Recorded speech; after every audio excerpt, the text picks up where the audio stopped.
Panel ডিসকাশনের মাননীয় প্রধান অতিথি অত্র বিশ্ববিদ্যালয়ের মাননীয় উপাচার্য প্রফেসর ডক্টর মোহাম্মদ গোলাম সামদানি ফকির, রেসপেক্টেড প্যানেল ডিসকাসেন্টস, এরপরে আমার সহকর্মীবৃন্দ এবং গ্রিন বিশ্ববিদ্যালয় সহ বিভিন্ন বিশ্ববিদ্যালয় থেকে যোগদানকৃত আমার প্রিয় ছাত্রছাত্রীবৃন্দ, আমি সকলকে আজকের এই প্রোগ্রামে সুস্বাগত জানাচ্ছি। প্রথমেই সেন্টার ফর ক্যারিয়ার ডেভেলপমেন্টকে ধন্যবাদ জানাই এরকম সময় উপযোগী একটি আয়োজন করার জন্য। নিঃসন্দেহে এডুকেশন কোভিড-19 এর কারণে সারা বিশ্বব্যাপী একটি চ্যালেঞ্জের মুখোমুখি হয়েছে এবং এই চ্যালেঞ্জ আমাদেরকে নতুন কিছু শিক্ষা গ্রহণ করার সুযোগ অর্জন করে দিয়েছে। তো আমরা সব সময়ই টুলস, টেকনিক্স এবং টেকনোলজিস এগুলির যথোপযুক্ত ব্যবহারের মাধ্যমে কিভাবে সংকটকাল সময়েও এডুকেশনের মতো অত্যন্ত গুরুত্বপূর্ণ একটা বিষয়কে বন্ধ না রেখে চালু রাখতে পারি, সেজন্য সার্বক্ষণিক মাননীয় ভাইস চ্যান্সেলর স্যারের নেতৃত্বে গ্রিন বিশ্ববিদ্যালয়ের সকল ছাত্র, শিক্ষক, কর্মকর্তা আমরা সংগ্রাম করে যাচ্ছি। তারই অংশ হিসেবে আমরা একেবারে কোভিড-19 এর এই লকডাউন পরিস্থিতি শুরু হওয়ার অব্যবহিত পরেই প্রয়োজনীয় উদ্যোগ নিয়ে অনলাইনে সমস্ত ক্লাস কর্মকাণ্ড আমরা চালিয়ে আসছি এবং খুব ন্যূনতম সময়ের মধ্যে আমাদের শিক্ষকদেরকে প্রয়োজনীয় ট্রেনিং আমরা প্রদান করেছি এবং এই রেকর্ডেড ক্লাসরুম ক্লাসের ম্যাটেরিয়ালস সমূহ বিভিন্ন লার্নিং ম্যানেজমেন্ট সিস্টেম সফটওয়্যার ব্যবহার করে কিভাবে ছেলেমেয়েদের সাথে শেয়ার করা যায় তার বিভিন্ন ধরনের প্রক্রিয়া আমরা খুঁজে বের করেছি বা ক্ষেত্র বিশেষ উদ্ভাবন করেছি। আমাদের বিশ্ববিদ্যালয়ের আইটি সেকশন টাইমলি বিভিন্ন ধরনের অনলাইন ইন্টারফেস ছাত্রছাত্রীদেরকে দেওয়ার জন্য প্রয়োজনীয় উদ্যোগ নিয়েছে এবং একই সাথে আমাদের শিক্ষকগণ বাসায় বসে যেন তাদের অফিসের কম্পিউটারটি রিমোটলি অ্যাক্সেস করতে পারে সেই বিষয়ে প্রয়োজনীয় উদ্যোগ গ্রহণ করেছে। তো আজকে বক্তব্য রাখবেন আমাদের সম্মানিত প্যানেল স্পিকারগণ। নিশ্চয়ই ওনারা শিক্ষার গুরুত্ব যথোপযুক্তভাবে অনুধাবন করে আমাদের ছাত্রছাত্রীদেরকে প্রয়োজনীয় যেটা দিক নির্দেশনা সেটি দিবেন। তো এই জায়গাটাতে আমাদের ছাত্র, শিক্ষক সকলে পজিটিভলি টেকনোলজির প্রতি যথোপযুক্ত যে অ্যাকসেপ্টেন্স বা তা সেটাকে মেনে নেওয়ার যে জায়গাটা এবং সেটাকে ব্যবহার করার জন্য মানসিকভাবে প্রস্তুতি থাকার যেটা জায়গা, সে ব্যাপারে সর্বোচ্চ সহযোগিতা প্রদর্শন করবে, এটাই আমি বিশ্বাস করি। আর কম্পিউটার সায়েন্স অ্যান্ড ইঞ্জিনিয়ারিং এর ছাত্র হিসাবে বলবো যে বর্তমানে বিভিন্ন বিশ্ববিদ্যালয়ে শুধুমাত্র যে কেবলমাত্র ক্লাস অনলাইনে হওয়া বা পরীক্ষা অনলাইনে নেওয়া এটি শুধু না, সাথে সাথে অনেক বড় বড় বিষয় পিএইচডি ডিফেন্স পর্যন্ত, মাস্টার্স পরীক্ষা ডিফেন্স পর্যন্ত অনলাইনে হচ্ছে এবং তার সমস্ত কর্ম প্রক্রিয়া চলছে। এমনকি যে বিশ্ববিদ্যালয়ের ছাত্র পরীক্ষা দিচ্ছেন অন্য পৃথিবীর বিভিন্ন কর্নার থেকে আরো 2-3টা বিশ্ববিদ্যালয়ের শিক্ষকগণ অনলাইনে সেই পিএইচডির অ্যাসেসমেন্টের জন্য অংশগ্রহণ করছে। কাজেই কোনো কিছুই থেমে নেই, বিশ্বব্যাপী আমরাও থেমে থাকবো না। বাংলাদেশের ছাত্রছাত্রী, শিক্ষক মন্ডলী যাদের মধ্যে বিভিন্ন ধরনের প্রশ্ন, দ্বিধা বা অন্য কিছু আছে, সেগুলি সমস্যা আছে, আমাদের সংকটের ভিতরে থেকে আমাদের সামর্থ্যের সর্বোচ্চ ব্যবহার করে আমরা সেই সংকটকে মোকাবেলা করব, এই প্রত্যাশায় আমি রাখছি। রেখে আমার সংক্ষিপ্ত বক্তব্য শেষ করছি। আবারও আমাদের স্পিকারদেরকে বিশেষভাবে ধন্যবাদ জানাই আজকের এই মিটিংয়ে অংশগ্রহণ করার জন্য। ধন্যবাদ। Thank you so much sir. আমাদের সম্মানিত ভাইস চ্যান্সেলর স্যারকে আবারও ধন্যবাদ। আমি একটু অপরচুনিটি নিয়ে নিচ্ছি। অ্যাকচুয়ালি স্যারের ইনস্ট্রাকশনে এবং স্যারের গাইডেন্সে আমরা খুব অল্প পরিসরের মধ্যেই আয়োজনটা সম্পন্ন করেছি। My heartiest regards to sir once again. I'd like to request our honourable vice chancellor sir, sir একটু কাইন্ডলি আপনার শুভেচ্ছা বক্তব্য জানার অনুরোধ করছি। Thank you doctor Safraz. আসসালামু আলাইকুম। আমি প্রথমেই ধন্যবাদ জানাচ্ছি সেন্টারকে এরকম একটা যোগ্য উপযোগী প্যানেল ডিসকাশন আয়োজন করার জন্য। আমি আন্তরিকভাবে ধন্যবাদ জানাচ্ছি doctor Nazmul Sadikin, in social science, Maulana Bhasani University থেকে যে প্যানেল ডিসকাশন হিসাবে আসার জন্য। এস এম আরিফুজ্জামান, আমার অত্যন্ত প্রিয় ভাজন, director from Canadian University of Bangladesh, Professor Dr. Sadiq Hassan from Public University, particularly Dhaka University থেকে আসছেন। আমি মনে করি পার্সোনালি এটা একটা ওয়ান্ডারফুল কম্বিনেশন, পাবলিক ইউনিভার্সিটি এবং প্রাইভেট ইউনিভার্সিটির আলোচনার ক্ষেত্র তৈরি করা হয়েছে। বিশেষ করে আমাদের প্রভিসি স্যার যে বিষয়টা বলেছেন, এখনকার প্রেক্ষাপটে ইলেকট্রনিক ডিভাইস হিসাবে আমরা লার্নিং ম্যানেজমেন্ট সিস্টেমকে কিভাবে ম্যানেজ সামনের দিকে এগিয়ে নিয়ে যেতে পারি, সেই আলোচনার ক্ষেত্রটাকে তৈরি করা। এবং আমি বিশ্বাস করি আমাদের তিনজন বিজ্ঞ প্যানালিস্ট, ওনারা আমাদেরকে অনেক দিক নির্দেশনা দিবেন। বিশেষ করে যেখানে বাংলাদেশ কমিটেড করেছেন ডিজিটাল বাংলাদেশ ভিশন 2021, সেই ক্ষেত্রে আমাদের চ্যালেঞ্জগুলি কোথায়, যদি সত্যিকার অর্থে আমরা বাংলাদেশের ডিজিটালাইজ করতে চাই এবং ইলেকট্রনিক এডুকেশনকে আমরা প্রলম্বিত করতে চাই, তাহলে কি বাংলাদেশের এখনকার যে স্পেন্ডিং এডুকেশনের ক্ষেত্রে, সেটা আমরা দেখতে পাই অনলি 2.3% অফ জিডিপি।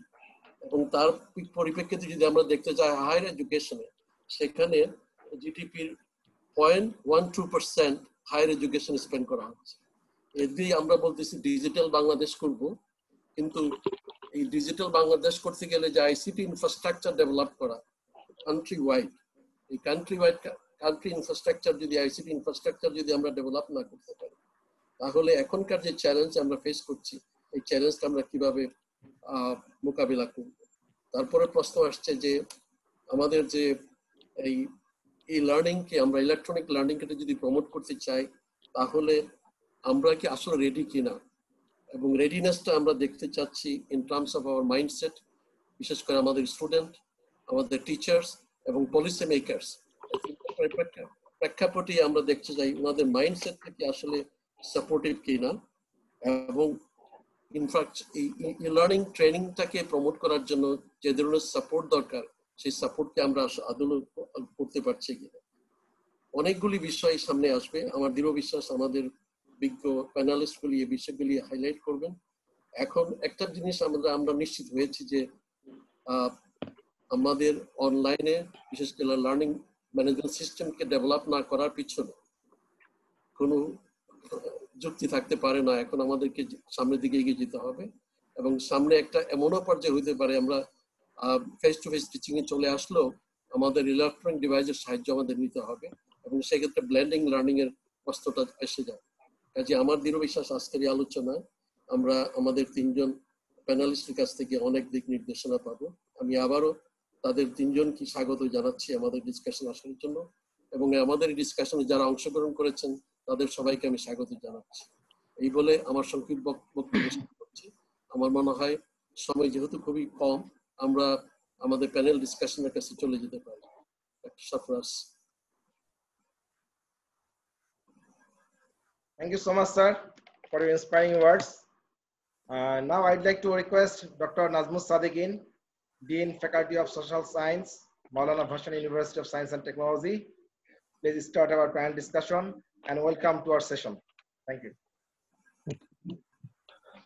ধন্যবাদ খান সরফরাজ আলী ভাই এত সুন্দর সঞ্চালনা করার জন্য। আমি প্রথমেই ধন্যবাদ দিচ্ছি গ্রিন ইউনিভার্সিটির সম্মানিত ভিসি স্যারকে ডক্টর গোলাম সামদানি স্যার, এবং ভাইস প্রভিসি স্যারকে ডক্টর আব্দুল রাজ্জাক স্যারকে এত সুন্দর একটি শুভেচ্ছা বক্তব্য এবং আমাদের জন্য একটি আলোচনার মঞ্চ তৈরি করে দেওয়ার জন্য। আজকের যে বিষয় ছিল যে online education in Bangladesh, prospects and challenges. আমরা জানি যে এই কোভিড-19 এর কারণে দীর্ঘ 2-2.5 মাস আমরা লকডাউন অবস্থায় আছি, এবং সবার আগে যেটি বন্ধ হয়েছে সেটা হচ্ছে বাংলাদেশের শিক্ষা প্রতিষ্ঠান। গুরুত্ব বিবেচনা করেই সবার আগে এটি বন্ধ হয়েছে, সকল কার্যকলাপই বন্ধ আছে মোটামুটি। কিছু জরুরি ব্যবস্থা হয়তোবা চলতেছে, কিন্তু এটার সাথে জড়িত অনেক কিছুই, যেমন স্টুডেন্ট আছে, আমাদের একাডেমিক কার্যক্রম আছে, রেজাল্ট আছে, কিছু অ্যাডমিনিস্ট্রেটিভ কার্যক্রমও আছে। তো এই এডুকেশনের সাথে খালি কিন্তু যে শিক্ষা এই বিষয়টা জড়িত না, আরো অনেক কিছু জড়িত আছে। তো আমরা কি প্রস্তুত কিনা? তো গোলাম সাবদানি স্যার সুন্দর করে বলেছেন যে আমাদের বাজেটেই একটা হাইলাইট করে দেওয়া আছে যে আসলে আমরা প্রস্তুত না। এখন প্রস্তুত না, এই ক্ষেত্রে কি আমরা কি বসে থাকবো? না, অবশ্যই না, আমরা চেষ্টা করছি, অনেকভাবেই চেষ্টা করছি, কিন্তু এই প্রস্তুতি শুধু এই কোভিড-19 এর জন্য না, ভবিষ্যতেও যদি এই ধরনের কোনো পরিস্থিতি তৈরি হয়, দীর্ঘমেয়াদী কোনো পরিস্থিতি অথবা জটিলতা সৃষ্টি হয়, সেক্ষেত্রেও আমরা স্যার যেটা বললেন যে ব্লেন্ডিং লার্নিং এর ক্ষেত্রে যেতে পারি কিনা।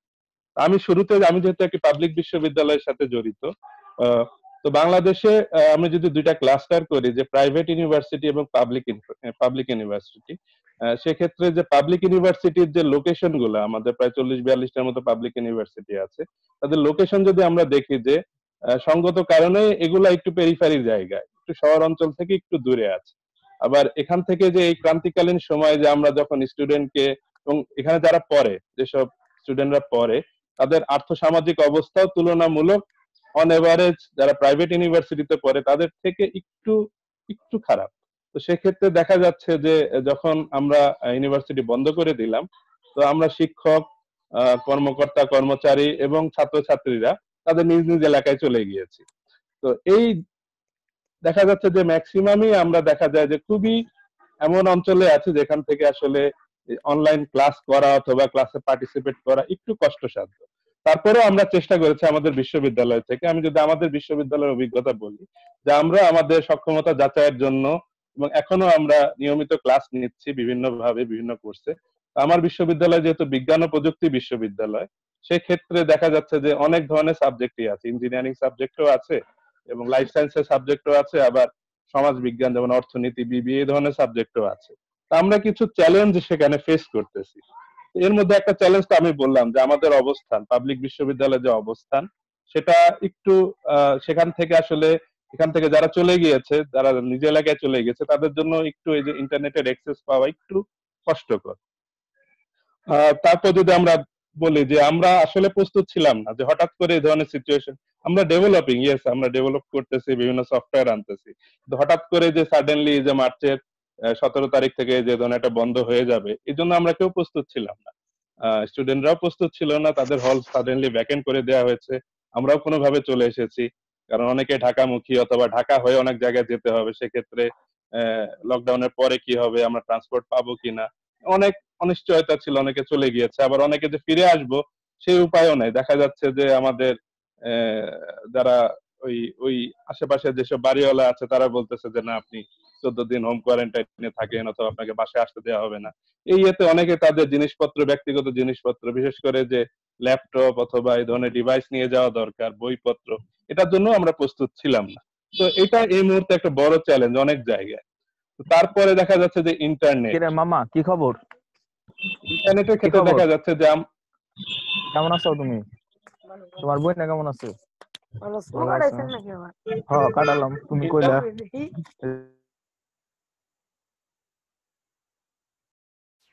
ডক্টর সাদিকিন একটু আপনি আনমিউট করেন। অধিকাংশ আমরা যখন, জি জি, হ্যালো, জি বলেন। জি, আবার ইন্টারনেট ইউজের ক্ষেত্রে যখন দেখা যাচ্ছে যে আমরা যখন ক্লাস নিয়েছি, ক্লাসে উপস্থিত সংখ্যা হয়তো প্রথম ক্লাসে একটু বেশি ছিল, 30-40%, পরবর্তীতে সংখ্যাটা ড্রাস্টিক্যালি ফল করেছে, 25%, 32%, 30% বিভিন্ন করছে। তো দেখা যাচ্ছে যে যারা ক্লাসেও এসেছে তাদেরও কানেকশন চলে যাচ্ছে, তারা ঠিকমতো ক্লাস পার্টিসিপেট করতে পারছে না। আবার এক এক কোর্সের রিকোয়ারমেন্ট এক এক রকম। ফর এক্সাম্পল, যদি আমি আমার কোর্সের কথা বলি অথবা ম্যাথমেটিক্স স্ট্যাটিস্টিক্স এর কথা বলি, সেক্ষেত্রে দেখা যাচ্ছে যে বোর্ডের ইউজ একটা বড় একটা ইয়ে আছে। তো সেক্ষেত্রে পার্টিকুলার ডিভাইসেরও অ্যাক্সেস থাকা দরকার, যে কোন ডিভাইসে, সেই ডিভাইসও কিন্তু আমাদের অনেক কাছে নাই। আবার দেখা যাচ্ছে যে যখন আমি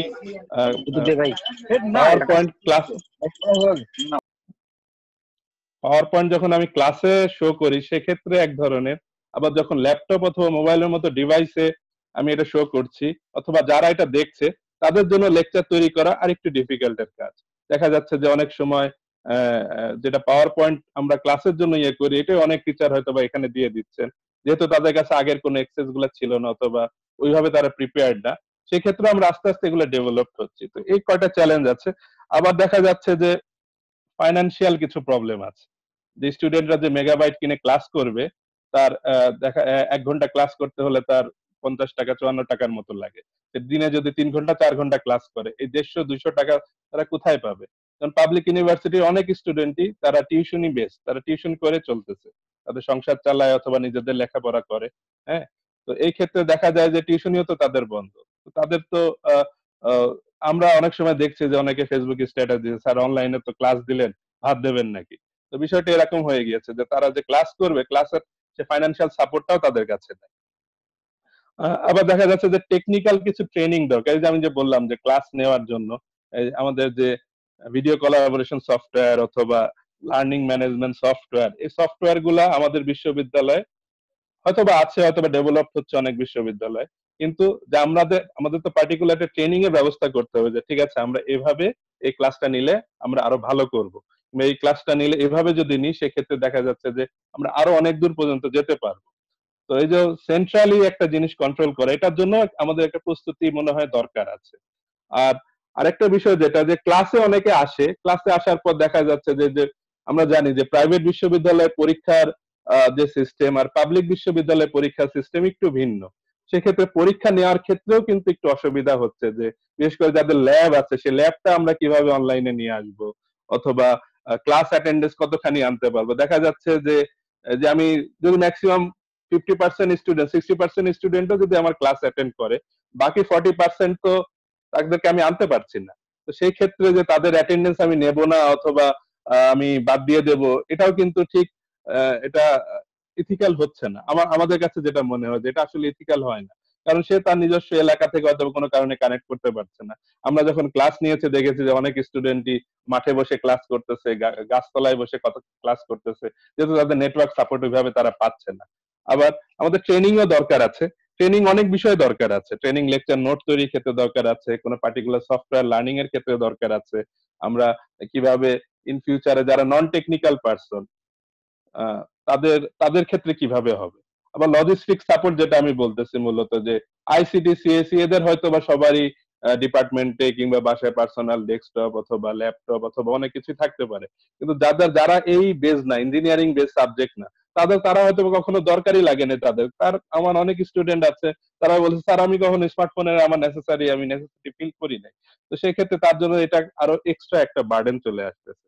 তো এই যে logistic support, financial challenges, technical challenges, এই চ্যালেঞ্জ গুলো আসলে মূলত যে আমাদের এখনকার পরিস্থিতিতে আমাদের ডেভেলপ করতে হবে যেভাবে হোক। হ্যাঁ, তো এই মূলত আমাদের আমার এক্সপিরিয়েন্স থেকে আমরা বলছি যে আমাদের ইউনিভার্সিটিতে আমরা যখন সক্ষমতা যাচাইয়ের ক্ষেত্রে করেছি, আমি জানি না প্রাইভেট বিশ্ববিদ্যালয় হয়তো বা এই ক্ষেত্রে অনেক দিক থেকে এগিয়ে থাকবে পাবলিক বিশ্ববিদ্যালয় থেকে। এখন প্রসপেক্ট কি, আমাদের তো আসতে হবে, আমাদের কোনো না কোনো ভাবে আসতে হবে। তো আমরা বিভিন্ন ভাবে আলোচনা করেছি যে এই যে 40%, আমরা দেখেছি যে ক্লাসেও দেখা যায় যে 80% স্টুডেন্ট আসে, হয়তো বা এক্সামেও 90% স্টুডেন্ট আসে। তো সেক্ষেত্রে আমরা বলতে পারি যে সবাইকে আনা দরকার নেই। তো এই জন্য দেখা যায় যে আমাদের ক্লাসে আবার রিভিউ করা লাগতে পারে। তো রিভিউ করার ক্ষেত্রে যে আমাদের যেহেতু পাবলিক ইউনিভার্সিটিতে স্টুডেন্ট সংখ্যা অনেক, সেই ক্ষেত্রেও দেখা যাচ্ছে যে অনেক পলিসি নিতে হচ্ছে, কিভাবে আমরা এই ক্লাসগুলা কিভাবে কি করব, কিভাবে কন্ডাক্ট করব না করব। ফাইন্যান্সিয়াল ক্ষেত্রে হয়তো বা আইসিটি মিনিস্ট্রি আমাদের সাপোর্ট দিতে পারে, যে কোনো পার্টিকুলার সফটওয়্যার ইউজের ক্ষেত্রে আমাদের ডেটা ফ্রি দিতে পারেন, অথবা আমাদের বিশ্ববিদ্যালয়ের শিক্ষক যাদের আছেন তারা এই ফ্যাসিলিটি গুলা নিতে পারেন। যেমন জুমে আমরা এখন আছি প্ল্যাটফর্মে, বিডিরেন ভালো একটা সাপোর্ট দিচ্ছে, কিন্তু সাপোর্ট দিলে হবে না, সেক্ষেত্রে আবার দেখা যাচ্ছে যে সিকিউরিটির একটা প্রবলেম চলে এসেছে। কারণ আমরা অনেকেই আমাদের প্রাইভেট ডিভাইস নিয়ে কাজ করি, সেক্ষেত্রে দেখা যাচ্ছে যদি এটা সিকিউর না হয়, আমাদের অনেক পার্সোনাল ইনফরমেশন মোবাইল বেস, যেমন ক্রেডিট কার্ডের কথা বলতে পারি, ব্যাংকের কথা বলতে পারি, তো সেগুলাও লিক হওয়ার সম্ভাবনা থাকতে পারে কিনা। তো আমাদের সার্বিক বিবেচনা করে এগুলো আসলে দেখতে হবে। তো আমি বাকি প্যানেলিস্টের কাছে আহ, আহ, আহ, তাদের কথা শুনবো হয়তো বা আরো তারা হয়তো আরো ভালো বলতে পারবেন। আমি আমার আমার বিশ্ববিদ্যালয়, একটা পাবলিক বিশ্ববিদ্যালয়ের একটা এক্সপিরিয়েন্স থেকে আমি আমার ইয়ে শেয়ার করলাম। ধন্যবাদ সবাইকে। Thank you so much, Dr. Nazmus Sadikin, for your wonderful sharing. Now I'd like to request S.M. Arifuzzaman, Director Academic Affairs, Khan University of Bangladesh. আসসালামু ধন্যবাদ ডক্টর খান সরফরাজ আলী ভাইকে আমাকে আজকের এই একটা প্রোগ্রামে সুন্দর একটা প্রোগ্রামে আমন্ত্রণ জানানোর জন্য। প্রথমে আমি আমার শ্রদ্ধা জ্ঞাপন করব আমার খুবই একজন শ্রদ্ধাভাজন মানুষ মাননীয় vice chancellor doctor Golam Samdani ফকির স্যার। অ্যামেজিং পারসন এবং স্যার অলরেডি বাংলাদেশে একজন ট্রেন্ড সেটার, কারণ আমি ওনাকে দীর্ঘদিন ধরে আমি ওনার ফ্যান। ওনাকে ফ্যান হওয়ার প্রায় 5 বছর লেগেছে মনে ওনার সাথে দেখা হওয়ার জন্য। বাট তখন থেকে আমি স্যারকে জানতাম যে স্যার বাংলাদেশে ট্রেনিং যে কনসেপ্টটা টিচারদের জন্য দরকার, ইম্পর্টেন্স, এবং সেটা নিয়েও কথা হচ্ছে এবং ওটা উনি শুরু করেছিলেন এবং sir already is a trend সেটার এবং এই কারণে নট আনলাইকলি যে স্যারের প্ল্যাটফর্ম থেকে আজকে এরকম একটা সুন্দর আয়োজন করা হয়েছে যেটা খুবই যুগোপযোগী। আর আমি একই সাথে মাননীয় প্রো ভাইস চ্যান্সেলর গোলাম রাজ্জাক স্যারকেও শ্রদ্ধা জানাচ্ছি। আর আমাদের আজকে যে প্যানেলিস্ট 3 জন আছেন সবাইকে শ্রদ্ধাবোধ জানাচ্ছি এবং যারা শুনছেন সবাইকে ধন্যবাদ জানিয়ে শুরু করতে চাচ্ছি। নাজমুল সাদিকিন ভাই অনেকগুলো পয়েন্ট সুন্দরভাবে রেজ করেছেন এবং বেশিরভাগ গুলো কিন্তু আসলে অ্যাপ্লিকেবল আমাদের। তবে প্রাইভেট ভার্সিটিতে উনি অলরেডি বলেছেন যে প্রাইভেট ইউনিভার্সিটির সিচুয়েশনটা মনে হয় কিছুটা ডিফারেন্ট হতে পারে কিন্তু কয়েকটা জায়গায় মিলও আছে। যেমন আমি একটা জিনিস খেয়াল করে দেখলাম, আমাদেরও কিন্তু কোনো প্রস্তুতি ছিল না। আমরা আসলে যখন ছুটি হঠাৎ করে হয়ে যায় আমরা বুঝতেও পারি না যে হঠাৎ করে এতটা বড় সময়ের জন্য লকডাউন হয়ে যাবে। সো আমরা প্রিপারেশন ছিল না, কিন্তু আমরা মোটামুটি 1 সপ্তাহের মধ্যে উই কেম ব্যাক এবং আমরা অনলাইন প্ল্যাটফর্মে ক্লাস শুরু করি। এবং আশ্চর্যজনকভাবে একটা ইন্টারেস্টিং জিনিস আমি খেয়াল করে দেখলাম, সেটা হচ্ছে আমাদের ফিজিক্যাল ক্লাসে যারা থাকতেন স্টুডেন্টরা অনলাইনেও আমি তাদের একেবারে মোটামুটি 100% তাদেরকেই পাচ্ছি। মানে যারা ফিজিক্যালি আসতো না ওরাই অনলাইনে আসছে না আর কি। সো এটা দ্বারা যদি রিলেট করে বলা যায় না যে লাইক ওয়েল মানে online class is good, but আমি মনে করি যে অনেক ধরনের লিমিটেশন আছে যেটা আমাদের নাজমুল সাদিকিন স্যার বলেছেন। যেমন একটা সমস্যা আমি ফিল করেছি সেটা হচ্ছে যে আপনার ওই যে ক্লাসে যখন আমি মানে ম্যাথমেটিক্যাল বা কোনো কিছু একটা যখন অ্যানালিসিস করছি আমি দেখেছি যে ইট ওয়াজ ভেরি ডিফিকাল্ট। সো এটার একটা সমাধান হচ্ছে ওই ফ্যাকাল্টি মেম্বারদেরকে ট্যাব ইউজ করতে দেওয়া, ট্যাবের ব্যবস্থা করে দেওয়া। এবং এই ক্ষেত্রে আমি মনে করি হয়তোবা সরকারের এগিয়ে আসা উচিত, ফান্ডের ব্যবস্থা করা উচিত।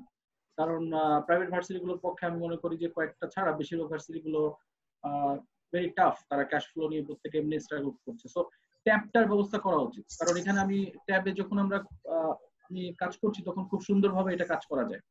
আর ইন্টারনেটের যে ব্যাপারটা, ইন্টারনেটে একটু ডিস্টারবেন্স ক্রিয়েট করে অনেক জায়গায়। কয়েকটা ইউনিভার্সিটি আমি দেখলাম এগিয়ে এসেছে, তারা যে সমস্ত স্টুডেন্টের একটা ডেটাবেস করছে এবং তারা দেখছে যাদের যাদের সমস্যা আছে, যাদের মানে ফাইন্যান্সিয়াল সমস্যার কারণে ডাটা কিনতে পারবে না, তাদের জন্য ব্যবস্থা মানে করতে চাচ্ছে। এবং এটা আমি আমাদের ভার্সিটিতেও প্রস্তাব দিয়েছিলাম যে like can we come up with the database, যে কারা কারা সমস্যা আছে, কারা কারা, কারণ এখানে তো সবাই সমান ধরনের সুযোগ পাবে না। বাট ম্যাক্সিমাম প্রাইভেট ভার্সিটির ক্ষেত্রে একটা পজিটিভ সাইড আছে বলবো, যে আমাদের ম্যাক্সিমাম ইউনিভার্সিটি স্টুডেন্টদের তাদের বাড়িতে ভালো ওয়াইফাই সিস্টেম আছে। সো এর ফলে সমস্যা হওয়ার কথা না। বাট মূল যে জায়গাটায় সমস্যা আমি মনে করি, যে জায়গাটায় আমি মনে করি হাত দেওয়া উচিত, সেটা হচ্ছে আমাদের মাইন্ডসেট।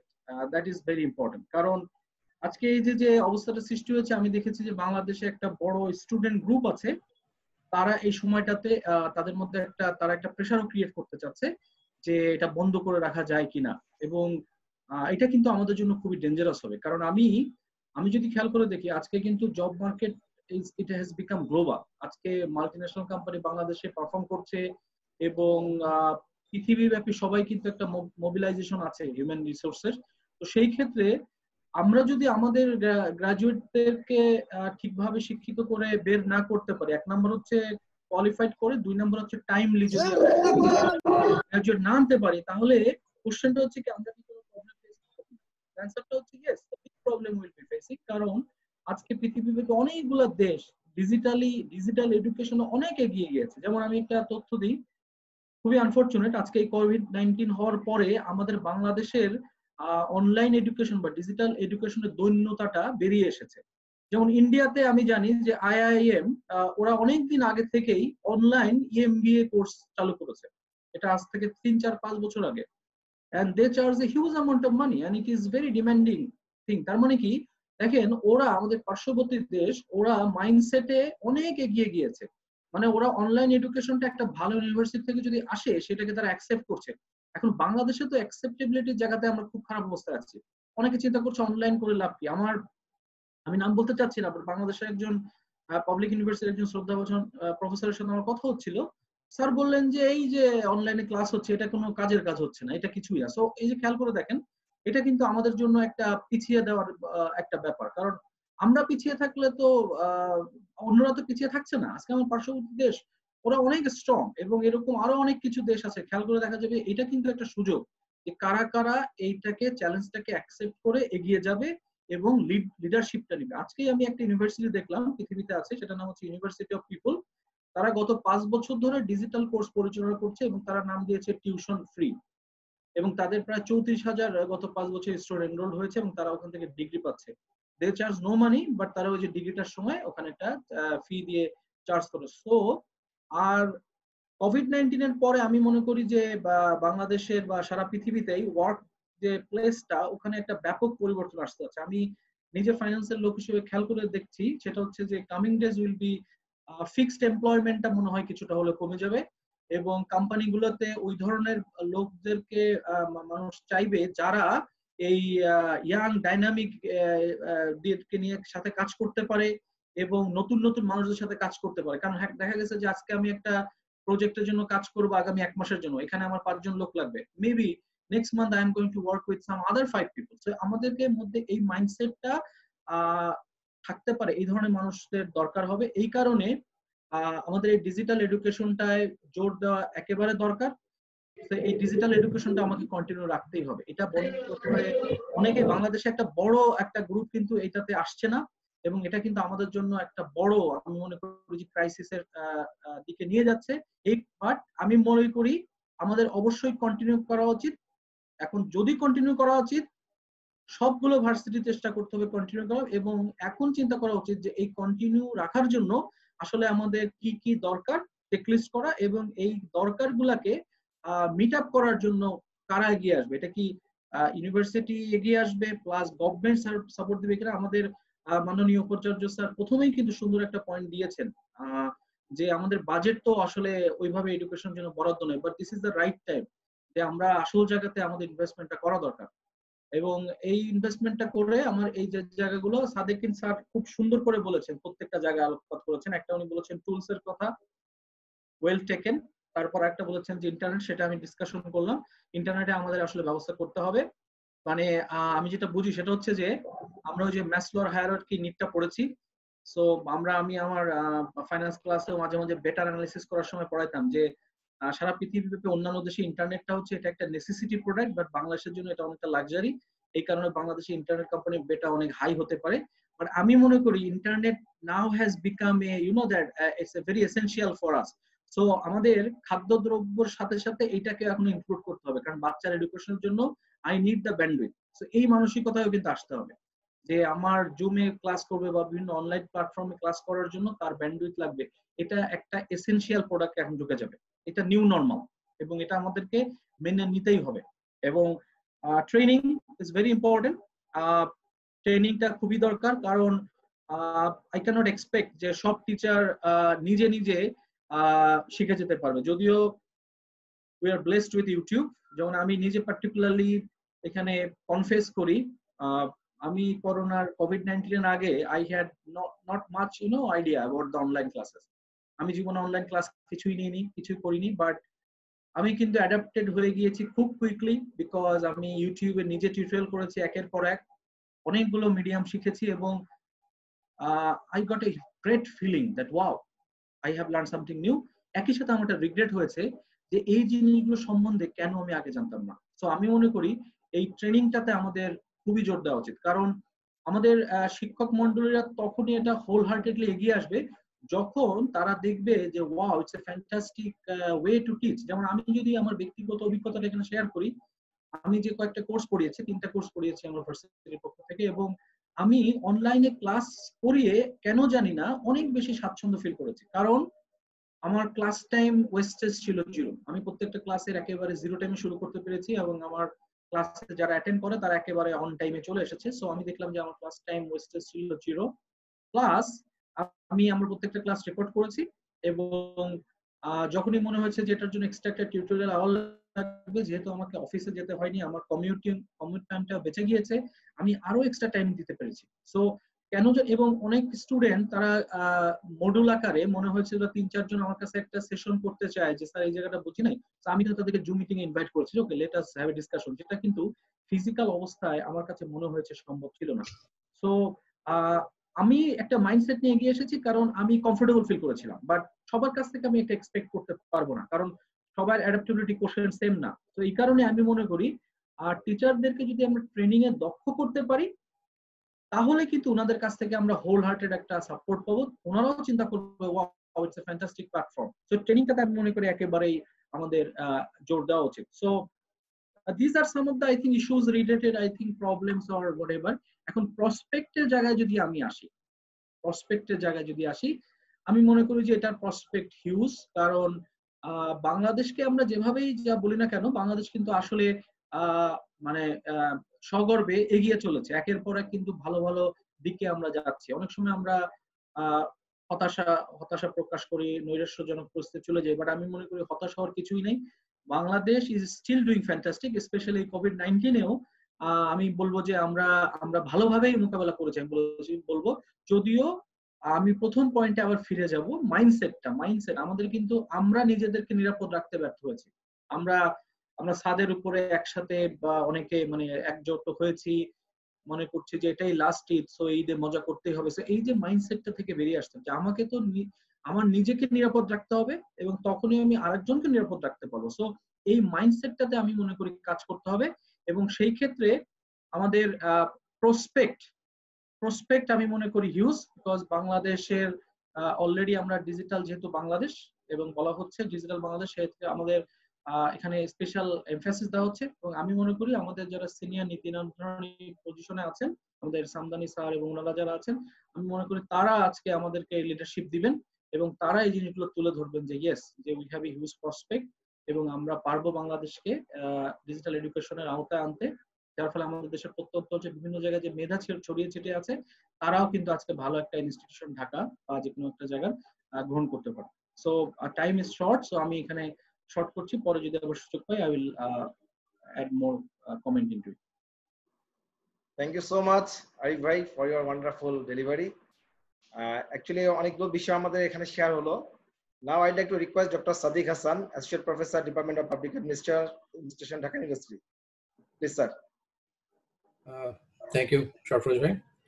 আমি প্রথমেই আমার কৃতজ্ঞতা এবং ধন্যবাদ দিতে চাচ্ছি আমাদের আজকের এই অনুষ্ঠানের যিনি chief guest professor doctor Golam Samdani Fakir স্যারকে এবং special guest professor Abdur Razzak স্যারকে। আর আব্দুর রাজ্জাক স্যার তো আমাদের ইউনিভার্সিটির, ঢাকা ইউনিভার্সিটির একজন শিক্ষক তো ছিলেন, তো সেই তাদেরকে প্রতি শ্রদ্ধা জানিয়ে আমি কথা বলতে চাই। এবং কথা বলার ক্ষেত্রে একটা কথা আগে বলতে চাই, সেটা হচ্ছে যে বিইং দ্য লাস্ট পার্সন হওয়ার একটা সুবিধা আছে, সেটা হচ্ছে বেশিরভাগ কথা বলা হয়ে যায়। নাজমুল সাদিকিন ভাই এবং আরিফ ভাই মোটামুটি পাবলিক এবং প্রাইভেট ইউনিভার্সিটির ফ্যাকাল্টি হিসেবে তারা কিন্তু মোটামুটি প্রায় সবকিছুই কভার করে ফেলেছেন, বলে আসলে আমার আর তেমন কিছু বলার নাই। তারপরে যেহেতু কিছু বলা দরকার, সেক্ষেত্রে আমি আমার কিছু অ্যাড করতে চাই এর সঙ্গে। তারা মোটামুটি দুজনই পাবলিক এবং প্রাইভেট যে দৃষ্টিকোণ আছে সেখান থেকে তারা সবগুলো চ্যালেঞ্জগুলো তারা কভার করেছেন। আমার যেটা মনে হয় সেটা হচ্ছে সবচেয়ে প্রথমে সেটা হচ্ছে এই যে আমাদের অ্যাপ্রোচে একটা চেঞ্জ আনা দরকার। সেটা হচ্ছে কোভিড-19 বা এই করোনা ভাইরাসের কারণে এটা ঠিক আমাদের সবারই যেই সাধারণ জীবন ছিল, যেরকম রুটিন লাইফ ছিল, এটা পুরোপুরি ডিসরাপ্টেড হয়েছে এবং এটা আমরা কাইন্ড অফ একটা কার্স হিসেবে দেখছি, বিকজ আমরা ফর দ্য লাস্ট 2.5 মান্থস আমরা একদম পুরোপুরি ঘরে বসে আছি, আমাদের সমস্ত কিছু বন্ধ। কিন্তু অ্যাট দ্য সেম টাইম এটা কিন্তু আমরা এক ধরনের আমাদের একটা স্কোপ তৈরি করেছে, এক ধরনের অপরচুনিটি তৈরি করেছে। সেটা হচ্ছে যে অন্যান্য যে এভিনিউগুলো আছে সেগুলোকে আমরা ইউজ করতে পারি কিনা, এবং সেটা করতে গেলে আমাদের যেটা দরকার সেটা হচ্ছে অ্যাপ্রোচটাকে একটু চেঞ্জ করা দরকার। এটা আমাদের আসতে হবে পজিটিভ অ্যাপ্রোচে, যে এইটাকে আমরা কোন মানে ভালোভাবে ইউজ করতে পারি কিনা, এবং সেটার ক্ষেত্রে ফ্যাকাল্টি, ইউনিভার্সিটি এবং স্টুডেন্ট দুপক্ষকেই একটা বড় একটা চেঞ্জ করতে হবে। সেই চেঞ্জ জায়গাটা হচ্ছে এরকম যে সাধারণত আমরা পাবলিক অ্যাডমিনিস্ট্রেশনে আমরা যারা পড়াই সেটা হচ্ছে যে চেঞ্জ ম্যানেজমেন্ট আমরা পড়াই এবং চেঞ্জের প্রতি আমরা সবসময় আমরা সারা রেসপন্ড করি না। আমরা অলওয়েজ একটা স্ট্যাটাস কো মেনটেন করতে চাই। আমরা যে কোনো ধরনের চেঞ্জের বিপক্ষে। ফলে একটা চেঞ্জটাকে আনা একটু রিয়েলি টাফ, কিন্তু তারপরও আমাদের এখন যে অবস্থা দেখা যাচ্ছে সেটা হচ্ছে এই যে স্পেশালি পাবলিক ইউনিভার্সিটির কথা বলতে পারি আমি, সেটা হলো এই যে আমরা মোটামুটি বিচ্ছিন্নভাবে কেউ কেউ চেষ্টা করছে, কেউ কেউ এটাকে স্কোপ ইউজ করা যায় কিনা বা অনলাইন এডুকেশনটাকে প্রমোট করা যায় কিনা, কিন্তু সেখানে যে একটা কম্প্রিহেন্সিভ একটা যে কোঅর্ডিনেটেড এফোর্টটা সেখানে নাই। আর একটা বড় বিষয় হচ্ছে যে এটা সাদিক ভাই বলেছেন যে প্রাইভেট ইউনিভার্সিটির তুলনায় যে পাবলিক ইউনিভার্সিটি যে স্টুডেন্টরা আছে সেই স্টুডেন্টদের অনেকেরই যে আর্থিক সক্ষমতা ওই জায়গাটা একটা বড় সমস্যা আছে। প্রাইভেট ইউনিভার্সিটিতে মোটামুটি যারা যায় তাদের চেয়ে মানে অনেক অনেক মানে যেটা বলতে পারি যে আর্থিক সক্ষমতা নেই এরকম অনেক ছাত্র পাবলিক ইউনিভার্সিটিতে পড়ে। এখানে ছোট কথা বলতে সেটা হচ্ছে এই আমার নিজেরই এই মুহূর্তে স্টুডেন্ট আছে, বছর 2 আগে সে ফার্স্ট ইয়ারে ছিল, ফার্স্ট সেমিস্টারে, এবং তার সঙ্গে কথা বলে দেখেছি সেটা হচ্ছে যে তার মাসে তার মাসিক খরচ হচ্ছে 1,500 টাকা, এবং এই 1,500 টাকা দিয়ে সে হচ্ছে তার সারা মাসের খরচ চালায়, এবং এই 1,500 টাকা হচ্ছে তার মানে এই আর্ন করাটা বা তার বাবা সেটা তাকে পাঠাতে পারে না, সেটা তাকে নিজে আর্ন করতে হয়, এবং এটা একটা বেশ টাফ জায়গা। ঠিক এই ধরনের ছেলেমেয়েরা কিন্তু আমাদের পাবলিক ইউনিভার্সিটিতে পড়ে। ফলে তাকে যদি আমি এখন বলি যে অনলাইন ক্লাসের কথা, তা এটা তার কাছে একটা লাক্সারি। সো যেটা বলছিলাম যে অ্যাপ্রোচ চেঞ্জটাকে যদি আমরা একটু মানে ফোকাস করতে পারি এবং আমরা যদি মনে করে নিই যে হ্যাঁ আমরা অনলাইন ক্লাস দিকে যাব, আমরা এটাকে যাব, সেক্ষেত্রে আমাকে দেখতে হবে যে এই প্রবলেমগুলো কি কি, সেই প্রবলেমগুলো আইডেন্টিফাই যেটা আমরা করতে চাই সেখানে তখনই হচ্ছে আমাদের প্রবলেমগুলো আসলে সলভ করা একটা ব্যাপার আসবে। সেই প্রবলেমগুলোর মধ্যে একটা হতে পারে যে অ্যাফোর্ডেবিলিটি, যে অ্যাফোর্ড করতে পারছে না, এক স্টুডেন্ট অ্যাফোর্ড করতে পারছে না, এবং অ্যাফোর্ড করা না ক্ষেত্রে পিছনে হচ্ছে যে তারা অনেকেরই তাদের মানে সেই আর্থিক সক্ষমতা নাই। এবং আমরা আমাদের পাবলিক ইউনিভার্সিটি আমাদের ডিপার্টমেন্ট পাবলিক অ্যাডমিশন থেকে আমরা যেটা করেছি যে এই ক্রাইসিস শুরু হওয়ার পর আমরা আমাদের প্রচুর স্টুডেন্টদেরকে আমরা আর্থিক সহায়তা দিয়েছি। ফলে যেই সমস্ত স্টুডেন্টকে আমরা আর্থিক সহায়তা দিচ্ছি তাকে যদি এখন আমি বলি তুমি ক্লাস করতে আসো, তাহলে এটা খুবই আসলে একটা নিষ্ঠুর কাজ হয়ে যায় এবং মানে খুব অন্যায় হয়ে যায়, কারণ তার সেই সামর্থ্য তো নাই। ফলে কি করতে হবে, আমাদেরকে হয়তো ওই অপশন গুলো দেখতে হবে যে আরো কি কি অপশন আছে যে অপশন গুলোর মাধ্যমে আমি এনশিওর করতে পারি। এবং এনশিওর করার ক্ষেত্রে আমরা যারা ইউনিভার্সিটিতে আছি, যেমন আমি পার্সোনালি জুম ইউজ করেছি, আমি পার্সোনালি হচ্ছে Google classroom, Google meet use করেছি, এবং করে দেখা গেছে যে মোটামুটি ভাবে এই যেটা আরিফ ভাই আগে বলেছেন যে যে ছেলে মেয়েগুলো সাধারণত ক্লাসে আসতো তারাই আসলে সে সমস্ত অনলাইন ক্লাসে আসে, মোটামুটি একটু কম বেশি, কিন্তু অন্যরা কিন্তু আসে না। সো সেটাকে যদি আমরা একটা বেঞ্চমার্ক ধরে নিই যে 80% ছেলে ক্লাসে আসবে বা অনলাইন ক্লাসে আসবে, তারপরও কিন্তু এটা দেখতে হবে যে বাকি 20% যেন ওই ডিজিটাল ডিভাইডের শিকার না হয়, এটাকে এনশিওর যেন আমরা এটা যেন এনশিওর করতে পারি। এখানে একটা বড় সুবিধার জায়গাটা হচ্ছে যে ফেস টু ফেস ক্লাসে বা ক্লাসরুমে কিন্তু আমরা যে ছেলে মেয়েগুলো 20% ছেলে মেয়ে যারা ক্লাসে না আসে তাকে আমি রিচ করতে পারছি না, কিন্তু আমার এখানে সেই সুযোগটা আছে। আমি মনে করি যে অনলাইন ক্লাসে সেই 20%কেও টাচ করার সুযোগ সুবিধা আছে। সেটা হচ্ছে তারা যদি অনলাইন ক্লাসে না আসে তাহলে অন্য অ্যাপ্রোচ নিতে হবে, অন্য ধরনের সুযোগ তৈরি করতে হবে যাতে তারা কোনোভাবে লেফট আউট না থাকে। আমি যেটা করি, আমি পার্সোনালি আমি মানে এই মোটামুটি ডিজিটাল বাংলাদেশ নিয়ে বা এই ই গভর্নেন্স নিয়ে কাজ করি প্রায় অলমোস্ট 20 ইয়ার্স, এবং আমি এটা নিয়ে কাজ করে যাচ্ছি বাংলাদেশের ডিজিটাল গভর্নেন্সের বা ডিজিটাল বাংলাদেশকে ফলো করছি প্রায় অলমোস্ট 20 ইয়ার্স ধরে, সেই প্রথম থেকে কাজ করে যাচ্ছি। আমার যেটা এবং আমি যখন ফিরে আসি পিএইচডি করে 2012 সালে, তখন থেকে আমি যেটা করেছি সেটা হচ্ছে আমি যে সমস্ত ইউনিভার্সিটিতে পড়িয়েছি আমি দেখেছি যে প্রায় সব ছেলে মেয়েরই আর কিছু থাকুক বা না থাকুক একটা করে ফেসবুক অ্যাকাউন্ট আছে। সো আমি যেটা করি সেটা হচ্ছে আমি একটা ফেসবুকে একটা করে গ্রুপ তৈরি করি, এবং সেই গ্রুপগুলো 2012 সাল থেকে আছে, এবং সেই গ্রুপগুলোতে আমি যেটা করেছি যে রিসোর্স গুলো যেগুলো শেয়ার করেছি, নোটিশ গুলো শেয়ার করেছি, যেখানে যেখানে স্লাইড ইউজ করে সেই স্লাইড ইউজ করেছি। ফলে ওটাকে যদি আমরা ইউজ করতে পারি তাহলে ওখানে যদি আমাদের ক্লাস লেকচারটাকে ক্লাসের স্লাইড যারা ইউজ করেন স্লাইড গুলো যদি শেয়ার করতে পারি, রিসোর্স গুলো শেয়ার করতে পারি, ইভেন যে অডিও লেকচারটা যদি আমরা ক্লাসে একটা অডিও আমরা বাসায় বসে একটা ভিডিও রেকর্ডিং বা একটা অডিও রেকর্ডিং করে, কারণ ভিডিও করলে পরে একটু ব্যান্ডউইথটা বেশি খরচ হয়, এবং আমরা একটা দেখেছি যে প্রায় সপ্তাহে অলমোস্ট প্রায় 400 থেকে 500 টাকা করে লাগে এখনকার যেই হিসাবটা আছে যে পরিমাণ ব্যান্ডউইথ কিনতে হয়, বেশিরভাগ সব মোবাইল ডাটা ইউজ করেন। ফলে কারো স্টুডেন্টের পক্ষে সপ্তাহে 400 টাকা করে মাসে 1600 টাকা বেয়ার করে ইজ রিয়েলি টাফ, এটা কোনোভাবে সম্ভব হয় না। সো ওটা যদি আমরা করতে পারি যে আমরা একটা যদি ওখানে দিয়ে দিতে পারি, ফলে তারা তার সময় মতো করে এটা কভার করে নিতে পারে। ফলে এইগুলো বিষয়গুলোকে যদি আমরা একটু কভার করতে পারি, তাহলে আমার ধারণা যে এই কোভিড-19 এর ফলে যে অবস্থা দাঁড়িয়েছে, আমরা যে ক্লাসরুম ফিরতে পারছি না, এটাকে আরেকটু পজিটিভলি হয়তো ফেস করা যাবে। এবং এট দ্য সেম টাইম আমরা যদি যে সমস্যাগুলো কিছু আছে, যে আমাদের দিকে যে সমস্যাগুলো আছে, যে আমাদের পাবলিক ইউনিভার্সিটিগুলোতে প্রচুর টিচারদের আছেন যাদের ওই আরিফা যেটা বলেছে, যেটা ট্রেনিং দরকার। কারণ তাদের মধ্যে অনেকেই আছেন যারা হয়তো মানে ডিজিটাল যে গ্যাজেট গুলো আছে সেই গ্যাজেট গুলো তারা ইউজ করতে ঠিক স্বাচ্ছন্দ্য বোধ করেন না, বা হয়তো একটু সময় লাগে। সো যদি ট্রেনিংটা দেওয়া যায়, তাহলে আমার ধারণা তারা খুবই আগ্রহ নিয়ে কাজটা করবেন। এবং এই গ্যাজেট নিয়ে কথা বলতে গেলে একটু কথা বলতে হয় যে আমাদের পাবলিক ইউনিভার্সিটির ছেলে মেয়েদের অনেকেরই এই গ্যাজেট গুলো, দ্যাট মিনস হয়তো একটা স্মার্টফোন অথবা একটা যে ল্যাপটপ, এটাকে মানে এফোর্ড করাটা is really tough for her, him or her. কারণ এই ক্ষেত্রে একটা বড় ভূমিকা রাখতে পারে গভর্নমেন্ট। এবং গভর্নমেন্টের আমরা যদি কিছু কনসার্ন যে কিছু এজেন্সিগুলো আছে, ইউজিসি একটা ভূমিকা রাখতে পারে, HUI রাখতে পারে, বা মিনিস্ট্রি অফ ICT ডিভিশন রাখতে পারে। তারা যদি কোনো ধরনের এই যে আমরা যে জুমটা ইউজ করছি এখন BT নেটের মাধ্যমে, ঠিক এই ধরনের যদি একটা পোর্টাল তৈরি করে দেয়, সেই পোর্টালের মাধ্যমে যদি হয়তো স্টুডেন্টকে একটা লোন দিতে পারে, যে সেই লোনের মাধ্যমে সে হয়তো একটা স্মার্টফোন কিনতে পারে অথবা একটা ল্যাপটপ কিনতে পারে, যেটা হয়তো আগামী 5 বছর ধরে তাকে সেই লোনটা ফেরত দিতে হবে। অথবা করে দিতে পারে যে টেলকো যে কোম্পানিগুলো আছে, টেলকো কোম্পানিগুলো আমাদের দেশে তারা হিউজ ব্যবসা করছে। এবং ওই যে যেটা বলেছি যে প্রায় 20 ইয়ার্স আমি ফলো করছি বাংলাদেশের ডিজিটাল ই গভর্নেন্সের যে যাত্রাটা, এবং দেখেছি যে এক সময় 1 MBPS ব্যান্ডউইথের দাম ছিল 27,000 টাকা, সেটা এখন 180 টাকা। তো তাতেও করে কোনো চেঞ্জ আসে নাই, কারণ আমরা যারা ভোক্তা যারা আছে তারা এখনো সেই হিউজ দামে আমাদেরকে এই ব্যান্ডউইথ কিনতে হচ্ছে। এখানে একটা বড় ভূমিকা রাখতে পারে গভর্নমেন্ট। যে কোম্পানির সঙ্গে যদি একটা কোনো একটা আন্ডারস্ট্যান্ডিং এ আসে বা ইউজিসি আন্ডারস্ট্যান্ডিং এ আসে, তাহলে ফ্যাকাল্টিরা এবং স্টুডেন্টরা তারা কিন্তু এটাকে ইউজ করতে পারে, হয়তো অনেকটা ফ্রি বা যে ভর্তুকিরা গভর্নমেন্ট দিতে পারে তারা ইউজ করতে পারে। ফলে যেটা হবে যে আমরা তাহলে এই অনলাইন ক্লাস নিতে পারবো, এবং আমরা অ্যাটলিস্ট কিছু না কিছু, এবং কিছু না হওয়ার চেয়ে কিছু হওয়াটা ভালো। তবে একটা কথা এর সঙ্গে মনে রাখতে হবে যে সহসা যে এই অবস্থাটা চেঞ্জ হয়ে যাবে এটা মনে করার কোনো কারণ নাই। আমরা কবে নাগাদ যে ক্লাসে ফিরতে পারবো সেটার কোনো ঠিক ঠিকানা নাই।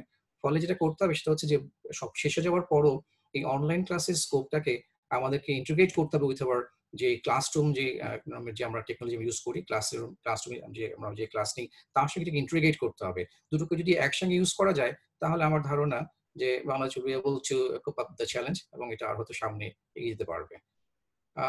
মোটামুটি এই হচ্ছে আমার মানে অবজারভেশন। আর বাকি যা কিছু আছে তা সবই সাদিকিন ভাই এবং আরিফ ভাই কভার করে ফেলেছেন, সেগুলো আমার না কভার করে চলবে। সরফরাজ ভাই। Thank you so much doctor Sadiq Hasan. Actually আমাদের অনেক সুন্দর সাজেশন চলে আসছে। আমরা গভর্নমেন্টের সাপোর্টের কথা শুনলাম, ডিভাইসের কথা শুনলাম, গেজেটের কথা শুনলাম।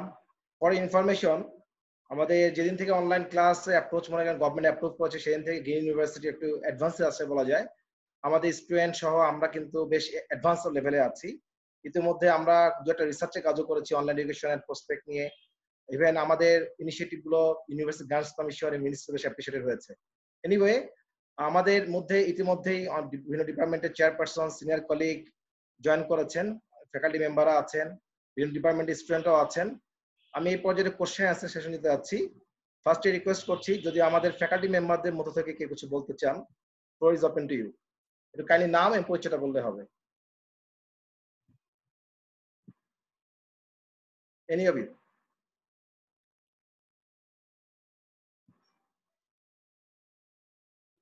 If anybody is interested among our colleagues, আমাদের কলিগদের মধ্য থেকে কিছু বলতে চাইলে you can share your opinion.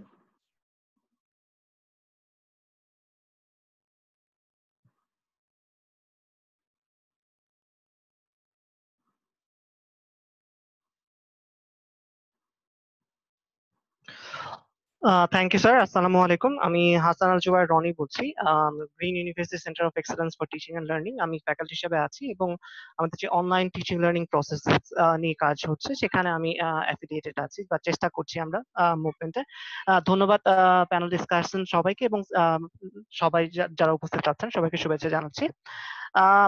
আমাদের জন্য এখন আমার জাস্ট প্রশ্নটা এখানে ছিল যে আমরা যে এই প্যারাডাইম শিফটিং এ আছি, এই শিফটিং এর জায়গায় এখন হচ্ছে আমরা ম্যাসিভ অনলাইন কোর্সের দিকে কি আমরা মুভ করার জন্য এখন রেডি, বা আমরা এর পরের সেমিস্টারে যখন যাব তখন কি আমরা এই মুভমেন্টটা ক্যারি অন করতে পারি কিনা through UGC and private universities and public university মিলে? এখানে কি চিন্তা করছেন? মেবি আমার এই থিঙ্কিংটা একটু প্রোঅ্যাক্টিভ হবে, কারণ এর পরের সিচুয়েশন যেটা যাবে যে আমরা ব্লেন্ডেড লার্নিং এ যেতে পারি, যে অনলাইনে হাফ এবং অফলাইনে face to face learning A half. এখানে আমি চাচ্ছি যে প্যানেল ডিসকাশনদের মধ্যে থেকে কারো ওপিনিয়ন যদি আমি জানতে পারি যে আমরা blended learning a massive online courses run করতে পারবো কিনা, এখন কি আমরা রেডি হচ্ছি কিনা। ধন্যবাদ স্যার। অ্যানসারটা কে দিতে যাচ্ছেন? জি আরিফ ভাই হাত তুলেছেন, প্লিজ আরিফ ভাই। আমি ইন্টারেস্টিং কথা একটা শেয়ার করি, মানে ধন্যবাদ জানাচ্ছি জুবাইর সাহেবকে।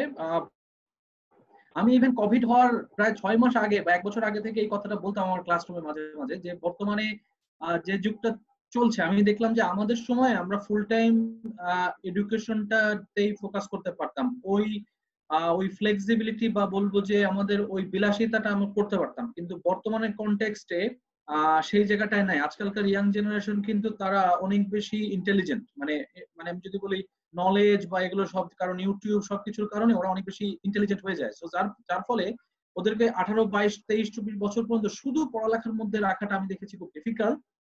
কিন্তু আমার কাছে মনে হয় এর সাথে যদি ওরা পার্ট টাইম খণ্ডকালীন কিছু করে একসাথে এডুকেশনটা চালাতে পারে, দ্যাট ইজ ফ্যান্টাস্টিক। সো এই জায়গাটাতে আমি আগেও বলতাম যে বাংলাদেশের রিয়েলিটির সামনে এরকম হওয়া উচিত যে হয়তোবা 60% ক্লাস আমরা অনলাইনে রাখবো, অনলাইনে থাকবে, পড়বে, এবং সপ্তাহে একটা দিন সে এসে ফ্যাকাল্টিকে মিট করবে, এবং that can B A open day for the student. So ওই দিন সব ফ্যাকাল্টি থাকবে, এন্ড ইন্টারেস্টিং থিং হবে কি ওই দিন দেখা গেছে যে আমার 100 জন ফ্যাকাল্টি থাকছে। তো আজকে একটা স্টুডেন্টের নিড যার কাছে যখন সে যে তার সাথে কথা বলতে পারবে, এবং এটা একটা আমাদের নলেজ হাব ক্রিয়েট করতেও সহায়তা করবে। আমি জুবাইর সাহেবের সাথে একমত, এবং thanks for a fantastic question. Massive অনলাইনে আমরা পুরোপুরি যাওয়াটা চ্যালেঞ্জিং, আমার মনে হয় ব্লেন্ডেড অ্যাপ্রোচে যেতে হবে, তবে ডিজিটাল পোরশনটা একটু বেশি রাখা উচিত, যেহেতু হার্ভার্ড ইউনিভার্সিটিও কিন্তু বলেছে যে অ্যাটলিস্ট আগামী 2 থেকে 3 বছর এই সামাজিক দূরত্বটা বজায় রেখে আমাদের চলতে হবে। সো আমি মনে করি ওইটাকে সামনে রেখে আমরা হয়তো 2/3 ডিজিটাল 1/3 মানে ফিজিক্যাল ক্লাস বা এরকম মিটআপের ব্যবস্থা করে আগাতে পারি। আমার কাছে কেন মনে হয় সেক্ষেত্রে বাংলাদেশও আমরা রেডি হতে পারবো এবং সরকারের উপর চাপ পড়বে না, কারণ সরকারকে আজকে বাজেটে বরাদ্দ আনতেই হবে, এছাড়া কোনো উপায় নেই। ধন্যবাদ। Thank you so much Arif ভাই, thank you so much. Anybody else? আমাদের অন্য কোনো কলিগ কেউ শেয়ার করতে যাচ্ছেন? Arifa madam, Arifa Rahman please. আসসালামু আলাইকুম সবাইকে। আমি Arifa Rahman, assistant professor Green university centre of excellence for teaching and Learning. Panel ডিসকাশনে যারা আছেন সবাইকে আমার পক্ষ থেকে অশেষ ধন্যবাদ এরকম একটা সুন্দর ডিসকাশন আমাদের উপহার দেওয়ার জন্য। আমি যেহেতু স্যার এডুকেশন ফিল্ডে কাজ করছি বহুদিন, আমার কাছে মনে হয়েছে কোভিড-19 এমার্জেন্সি সিচুয়েশনে আসলে আমরা অনলাইন প্ল্যাটফর্মে চলে গিয়েছি কিছুটা প্রস্তুতি ছাড়াই বলবো। এখন আমরা হয়তো প্রস্তুতি নিচ্ছি বা ভবিষ্যৎ প্রস্তুতি নিয়ে কথা বলছি বা চিন্তা ভাবনা করছি, কিন্তু বাংলাদেশের প্রেক্ষাপটে আমরা কি সম্পূর্ণ ব্লেন্ডেড লার্নিং ও যেটা সাজেস্ট করছি সেটাকে আমার কোনোভাবে সামাজিক স্তরবিন্যাস তৈরি করবে না? মানে আমার কি ডিসক্রিমিনেশনটাকে আরো বর্ধিত করবে না? কারণ আমার অনেক শিক্ষক আছেন যারা এখনো টেকনোলজি ওরিয়েন্টেড না, এবং তাদেরকে আমি ট্রেন করলেও আসলে তারা কতটুকু এটাকে নিতে পারবে। একইভাবে আমার অনেক মানে ছাত্র আছে যারা আর্থিকভাবে স্বাবলম্বী না। আমি স্যারের সাথে এগ্রি করি যে আমরা বিভিন্ন রকম প্রসেস করতে পারি, তাদেরকে স্মার্টফোন লোনের সুবিধা দিতে পারি, তাদের ব্রডব্যান্ড সুবিধা দিতে পারি, কিন্তু তারপরেও কি এটা আমাকে এক ধরনের সামাজিক স্তরবিন্যাস ক্রিয়েট করবে না? কারণ আমি তো এখানে আবার ডিসক্রিমিনেশনের শিকার হব বলে মানে আমার মনে হয়। তো আপনারা যদি কেউ এই বিষয়টি একটু আলোচনা করতেন।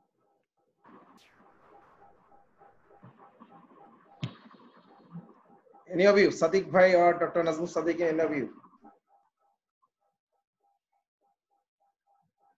আমি একটু মানে এই বিষয়ে বলতে চাই, সেটা হচ্ছে যে ডিভিশন কিন্তু অলরেডি এক্সিস্ট করছে, বা যদি আমরা ইন টার্মস অফ যদি আমরা এই ডিজিটাল ডিভাইড যেটাকে বলি আমরা, অলরেডি এটা এক্সিস্ট করে।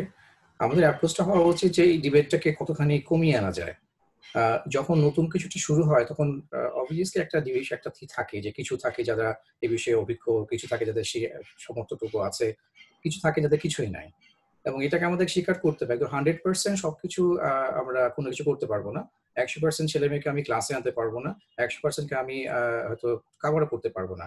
কিন্তু আমার অ্যাপ্রোচ থাকা উচিত যে আমি 100% আমি অপশনটা ক্রিয়েট করতে পারছি কিনা, যে হয়তো একটু সময় নিবে, সময় নিয়ে কিন্তু এটাকে আমি আস্তে আস্তে আমি কাভার করতে পারছি কিনা।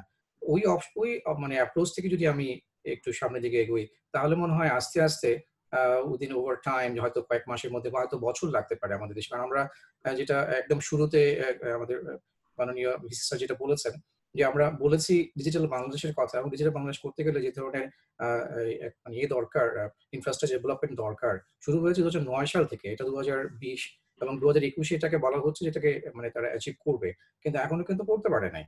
এবং এটা নিয়ে আমার নিজেরও কিছু লেখা আছে আইসিটি বাই গভর্নেন্স নিয়ে। সেখানে আমরা দেখেছি যে অনেক সমস্যা আছে, এবং আমরা সব মানে 2021 এটাকে আমরা মানে অ্যাচিভ করতে পারবো বলেও কিন্তু করতে পারছি না। কিন্তু আমাদের যদি চেষ্টাটা থাকে, আমরা যদি মনে করি যে অপশনগুলো যদি কিছু ক্রিয়েট করা যায়, যে অনলাইন ক্লাসের পাশাপাশি যেগুলো আমি একটু বলেছি যে অন্যান্য যে অ্যাপগুলো থাকে, তাহলে দেখা যাবে যে আমরা হয়তো যে মানে এই সরাসরি ফেস টু ফেস ক্লাসরুম যত পার্সেন্ট আমরা কভার করতে পেরেছি তার চেয়ে বেশি হতে পারবো, এবং এটা আস্তে আস্তে চেঞ্জ হবে, এবং এটা আস্তে আস্তে কিন্তু আমার মনে হয় যে মিনিমাইজ হয়ে যাবে। এবং আমরা অনেকেই হয়তো সেই প্লেটোর সেই আইডিয়াল স্টেটের কথা জানি, যে আইডিয়াল স্টেটটাকে আমরা সবাই পছন্দ করি, কিন্তু ওটা আসলে সম্ভব নয় পৃথিবীতে। তো ওরকমই একটা ব্যাপার হচ্ছে যে একদম 100% কোনো কিছু অ্যাচিভ করা যাবে না, একটু সময় লাগবে, কিন্তু আমাদের অ্যাপ্রোচ থাকা উচিত যতখানি মিনিমাইজ করা যায়। ধন্যবাদ। আমাদের আর কোনো কলিগ কিছু না বললে আমি স্টুডেন্টদের জন্য ফ্লোরটা ওপেন করতে যাচ্ছি। স্টুডেন্টদেরকে রিকোয়েস্ট করবো একটু নাম পরিচয় দিয়ে একটু কথা বলার জন্য।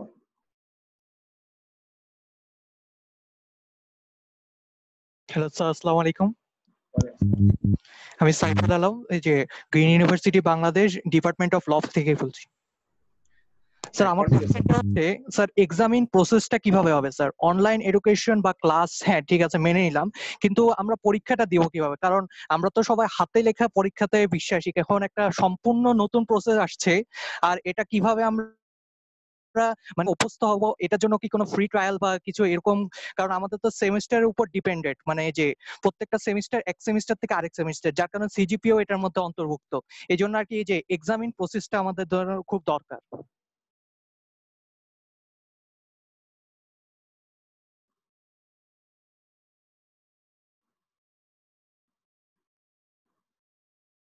আমার মনে হয় সাইফুলের কোশ্চেন আমরা বুঝতে পেরেছি। আরিফ স্যার কিছু বলবেন?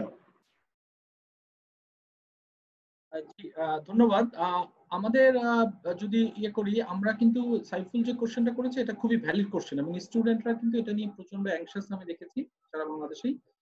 তবে ইউজিসি যে নীতিমালাটা দিয়েছে আমি খুব অ্যাপ্রিসিয়েট করেছি, কারণ আমার কাছে খুবই ভালো লেগেছে যে ইউজিসি যে ড্রাফটটা দিল এবং যে জিনিসটা দিয়েছে, এবং ওখানে অনেকগুলো প্রস্তাবনা তারা দিয়েছে। ইভেন একটা পয়েন্ট রেখেছে যে কিছু কিছু ক্ষেত্রে পুরনো সেমিস্টার রেজাল্টও বিবেচনা যেতে পারে, 1 নাম্বার।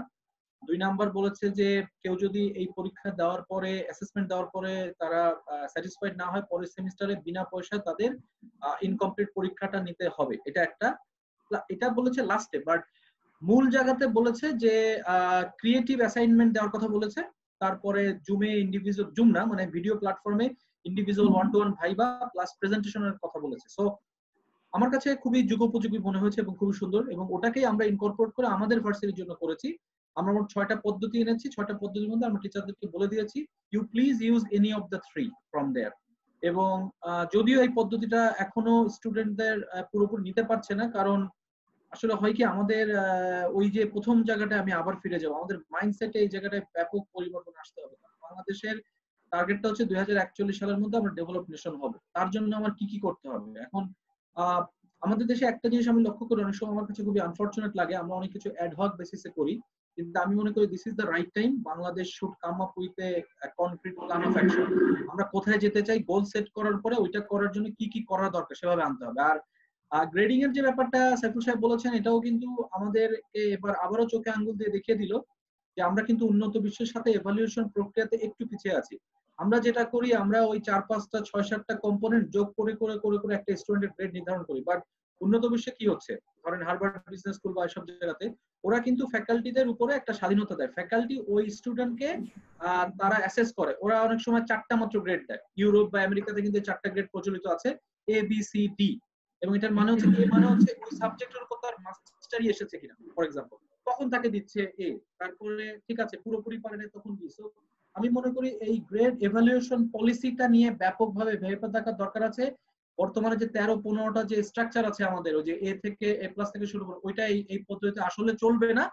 এবং এক্ষেত্রে আমি আমার শ্রদ্ধাভাজন প্রফেসর গুরু আমার বলা যায় সামদানি স্যারদেরকে আমি বলবো যে স্যারদেরকে নেতৃত্ব দিতে হবে এই জায়গাটায় একেবারে, কারণ স্যার ট্রেন্ড সেটার এবং স্যাররা অলরেডি আমি দেখেছি স্যার কি সুন্দর সুন্দর কাজ করেছেন। 10 জন বিসিএস স্যারদেরকে নিয়ে একটা ট্রেনিং সেন্টারও স্যাররা করেছেন। তো স্যারদের কাছ থেকে নেতৃত্ব আসতে হবে এবং স্যাররা যদি এগিয়ে আসেন আমরা সাথে থাকবো এবং আমি মনে করি grade policy should be changed. Thank you so much Arif ভাই। সাদেকিন সাহেব কিছু বলবেন? নাজমুল সাদেকিন প্লিজ। ধন্যবাদ সরফরাজ ভাই আমাকে আবার ফ্লোর দেওয়ার জন্য। তা আমি এই বিষয়ে একটু বলতে চাই যে আমাদের পাবলিক বিশ্ববিদ্যালয়ে যে ইভ্যালুয়েশন সিস্টেম একটু ভিন্ন। আমার সাথে হয়তো বা doctor Sadiq Hasan sir agree করবেন যে আমাদের ইভ্যালুয়েশনে 10 মার্কস আছে অ্যাটেন্ডেন্সে, 20 মার্কস আছে এটা কুইজ অথবা অ্যাসাইনমেন্টে, বাকি যে 70 মার্কস এখানে কিছু কিছু ডিপার্টমেন্টে ল্যাব আছে আর কেউ কেউ হয়তো বা অন্যভাবে নেন ফাইনাল পরীক্ষা যেটা আমরা বলি। তো সেক্ষেত্রে যে একজন মডারেটর আসেন অন্য বিশ্ববিদ্যালয় থেকে, খাতা ইভ্যালুয়েট হয়, 2 জন এক্সামিনার করেন, তাদের এভারেজ মার্কিংটা দেওয়া হয়। তো এই সাডেনলি যদি আমরা অনলাইন ইভ্যালুয়েশনে আসি সেক্ষেত্রে দেখা যাচ্ছে যে কিছু কিছু হয়তো আমরা সলভ করতে পারবো। যেমন নন কারিকুলাম যেগুলা যেমন ধরেন মাস্টার্সের থিসিস অথবা আন্ডারগ্রেডের মনোগ্রাফ অথবা এমফিল এর থিসিস, এগুলা হয়তো বা অনলাইনে কভার করা যেতে পারে। কিন্তু যে ল্যাবের যে বিষয়গুলো, বিশেষ করে কেমিস্ট্রি ল্যাব যদি আমি ধরি ফর এক্সাম্পল, অথবা বায়োটেকনোলজি ডিপার্টমেন্টের কোনো ল্যাব, তাদের বিএসএল বায়োসেফটি ল্যাব 2 লাগে, সেই ক্ষেত্রে আমি এটা অনলাইনে করা একটু ডিফিকাল্ট, অনেকই ডিফিকাল্ট। তো এই ক্ষেত্রে ইভ্যালুয়েশন একটু ডিফিকাল্টি হবে। বাট বাকি যে 30 মার্কসের 30-40 মার্কস যেটাই আমরা বলি সেটা হয়তো ইভ্যালুয়েট করা যেতে পারে। আর গ্রেডিং যেটা সেটা তো আমরা ফলো করি ইউজিসির যে অথবা মিনিস্ট্রি অফ এডুকেশনের যে যে গাইডলাইন আছে সেটাকেই আমরা ফলো করি। অলমোস্ট আমার জানার মধ্যে সব পাবলিক বিশ্ববিদ্যালয়ে গ্রেডিং এর কোনো ডিফারেন্স নেই, একই গ্রেডিং সিস্টেমই আমরা ফলো করি। তো এই ক্ষেত্রে দেখা যাচ্ছে যে আমাদের যে 70 অথবা 60 মার্কস যে গ্যাপটা থেকে যাচ্ছে, এখানে আমাদেরকে আমাদের আরো থিঙ্কিং করতে হবে যেটা আমরা কিভাবে কভার করবো। কারণ প্রচলিত এতদিন ধরে একটা প্রচলিত আছে যে 20 বছর 30 বছর ধরে আমরা একই পদ্ধতিতেই ফলো করছি। হঠাৎ করে যদি অনলাইনে আমরা চলে আসি, তো ইভ্যালুয়েশনের ক্ষেত্রে আমাদের স্টুডেন্টদেরও কোশ্চেন, যখন তারা অনলাইন ক্লাসে আসেন তারা বলেন যে স্যার আমার পরীক্ষার কি হবে, স্যার এটা কি আমার মার্কস কাউন্ট করবেন? আমি অনেকে আছে যারা ফাইনাল ইয়ার স্টুডেন্ট ফর 4 অথবা 5 সেমিস্টারে যারা আছে, তারা বলে স্যার আমরা ক্লাস করতে যাচ্ছি, আমাদের পরীক্ষা আগে নিয়ে। এখন এক এক বিশ্ববিদ্যালয়ের এক এক রকম, কোন বিশ্ববিদ্যালয়ে সেন্ট্রালি পরীক্ষা হয়, কোন ডিপার্টমেন্ট কোন ইউনিভার্সিটিতে ডিপার্টমেন্ট স্বাধীন তাদের মতো এক্সাম নিচ্ছেন। তো এই জিনিসগুলো হয়তো আমরা আমাদের যারা ভিসি স্যার আছেন তারা একসাথে বসেও যদি কোনো পলিসি গাইডলাইন দিতে পারেন তাহলে আমরা এটা ফলো করতে পারবো, আদারওয়াইজ এটা খুবই ডিফিকাল্ট ইভ্যালুয়েশন করা। ধন্যবাদ। Thank you so much doctor Nazmul Sadekin. আর কে কিছু বলতে চান? আসসালামু আলাইকুম। পারমিশন আমি একটু অ্যাড করতে চাই সাদিক ভাইয়ের সঙ্গে। হ্যাঁ সাদিক ভাই প্লিজ। আচ্ছা আমি একটু সাদিক ভাইয়ের সঙ্গে আমি একটু অ্যাড করি। সেটা হচ্ছে যে মানে প্রশ্ন যেটা আসছিল সেটা হচ্ছে যে অনলাইন পরীক্ষার বিষয়টাতে। তো আমি যেটা মনে করি সেটা হচ্ছে যে এই অনলাইন পরীক্ষাটা বা অনলাইন ইভ্যালুয়েশনটা এটা কিন্তু পার্মানেন্ট কিছু না। এটা ফর দ্য টাইম বিং আমরা হয়তো এক ধরনের একটা ওয়ে আউট বের করতে চাই বা বের করতে পারি, কিন্তু পার্মানেন্ট কিছু করতে গেলে আসলে এটা খুবই রিয়েলি টাফ হবে। যে এই ইভ্যালুয়েশনটা আসলে যদি ফুললি যদি অনলাইন হয় তাহলে আমাদের স্পেশালি পাবলিক ইউনিভার্সিটি এটা রিয়েলি টাফ হবে। কারণ আমাদের সাদিক ভাই যেটা বলেছেন যে প্রায় প্রতি সবগুলো ডিপার্টমেন্টে আমরা 2 এক্সামিনার সিস্টেম ফলো করি এবং দুজন সেটাকে করেন, তার মডারেট করেন, তার দুজন কপি চেক করেন। It's really tough. তবে এটা ঠিক যে যদি ভবিষ্যতে কোভিড-19 পরবর্তী অবস্থাতে আমরা হয়তো ওই যেটা আরিফ ভাই বলেছেন যে ব্লেন্ডিং এটাকে আমরা হয়তো মডেলকে সামনে রেখে কিছু অনলাইন কিছু এই ফিজিক্যাল দুটোকে আমরা একত্রিত করে হয়তো আমরা এটাকে অ্যাডজাস্ট করতে পারবো। কিন্তু ফর দ্য টাইম বিং হয়তো আগামী 1-2 সেমিস্টার আমার ধারণা হয়তো এমন একটা অ্যাপ্রোচ নিতে হবে যাতে করে যেন ওই অনলাইনে আমরা এটা কাজটা সারতে পারি এবং এটা এটাই যে পার্মানেন্ট সলিউশন ঠিক তা না। পার্মানেন্ট সলিউশন দিতে হলে আমাদের দুটোকেই আমাদেরকে কমিউনিসি নিতে হবে, যে কিছুটা ফিজিক্যাল এবং কিছুটা online. Thank you. Thank you so much Sadiq sir. আমাদের আর কোনো স্টুডেন্ট বা কোনো কলিগ?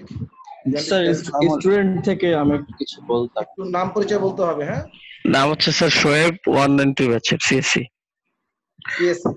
হ্যাঁ স্যার, বলতেছি যে এই যে অনলাইনে যে পরীক্ষার সিস্টেমটা, পরীক্ষা যে নেবেন এভাবে কি আসলে আমাদের মেধাজাচি হচ্ছে পুরোপুরি?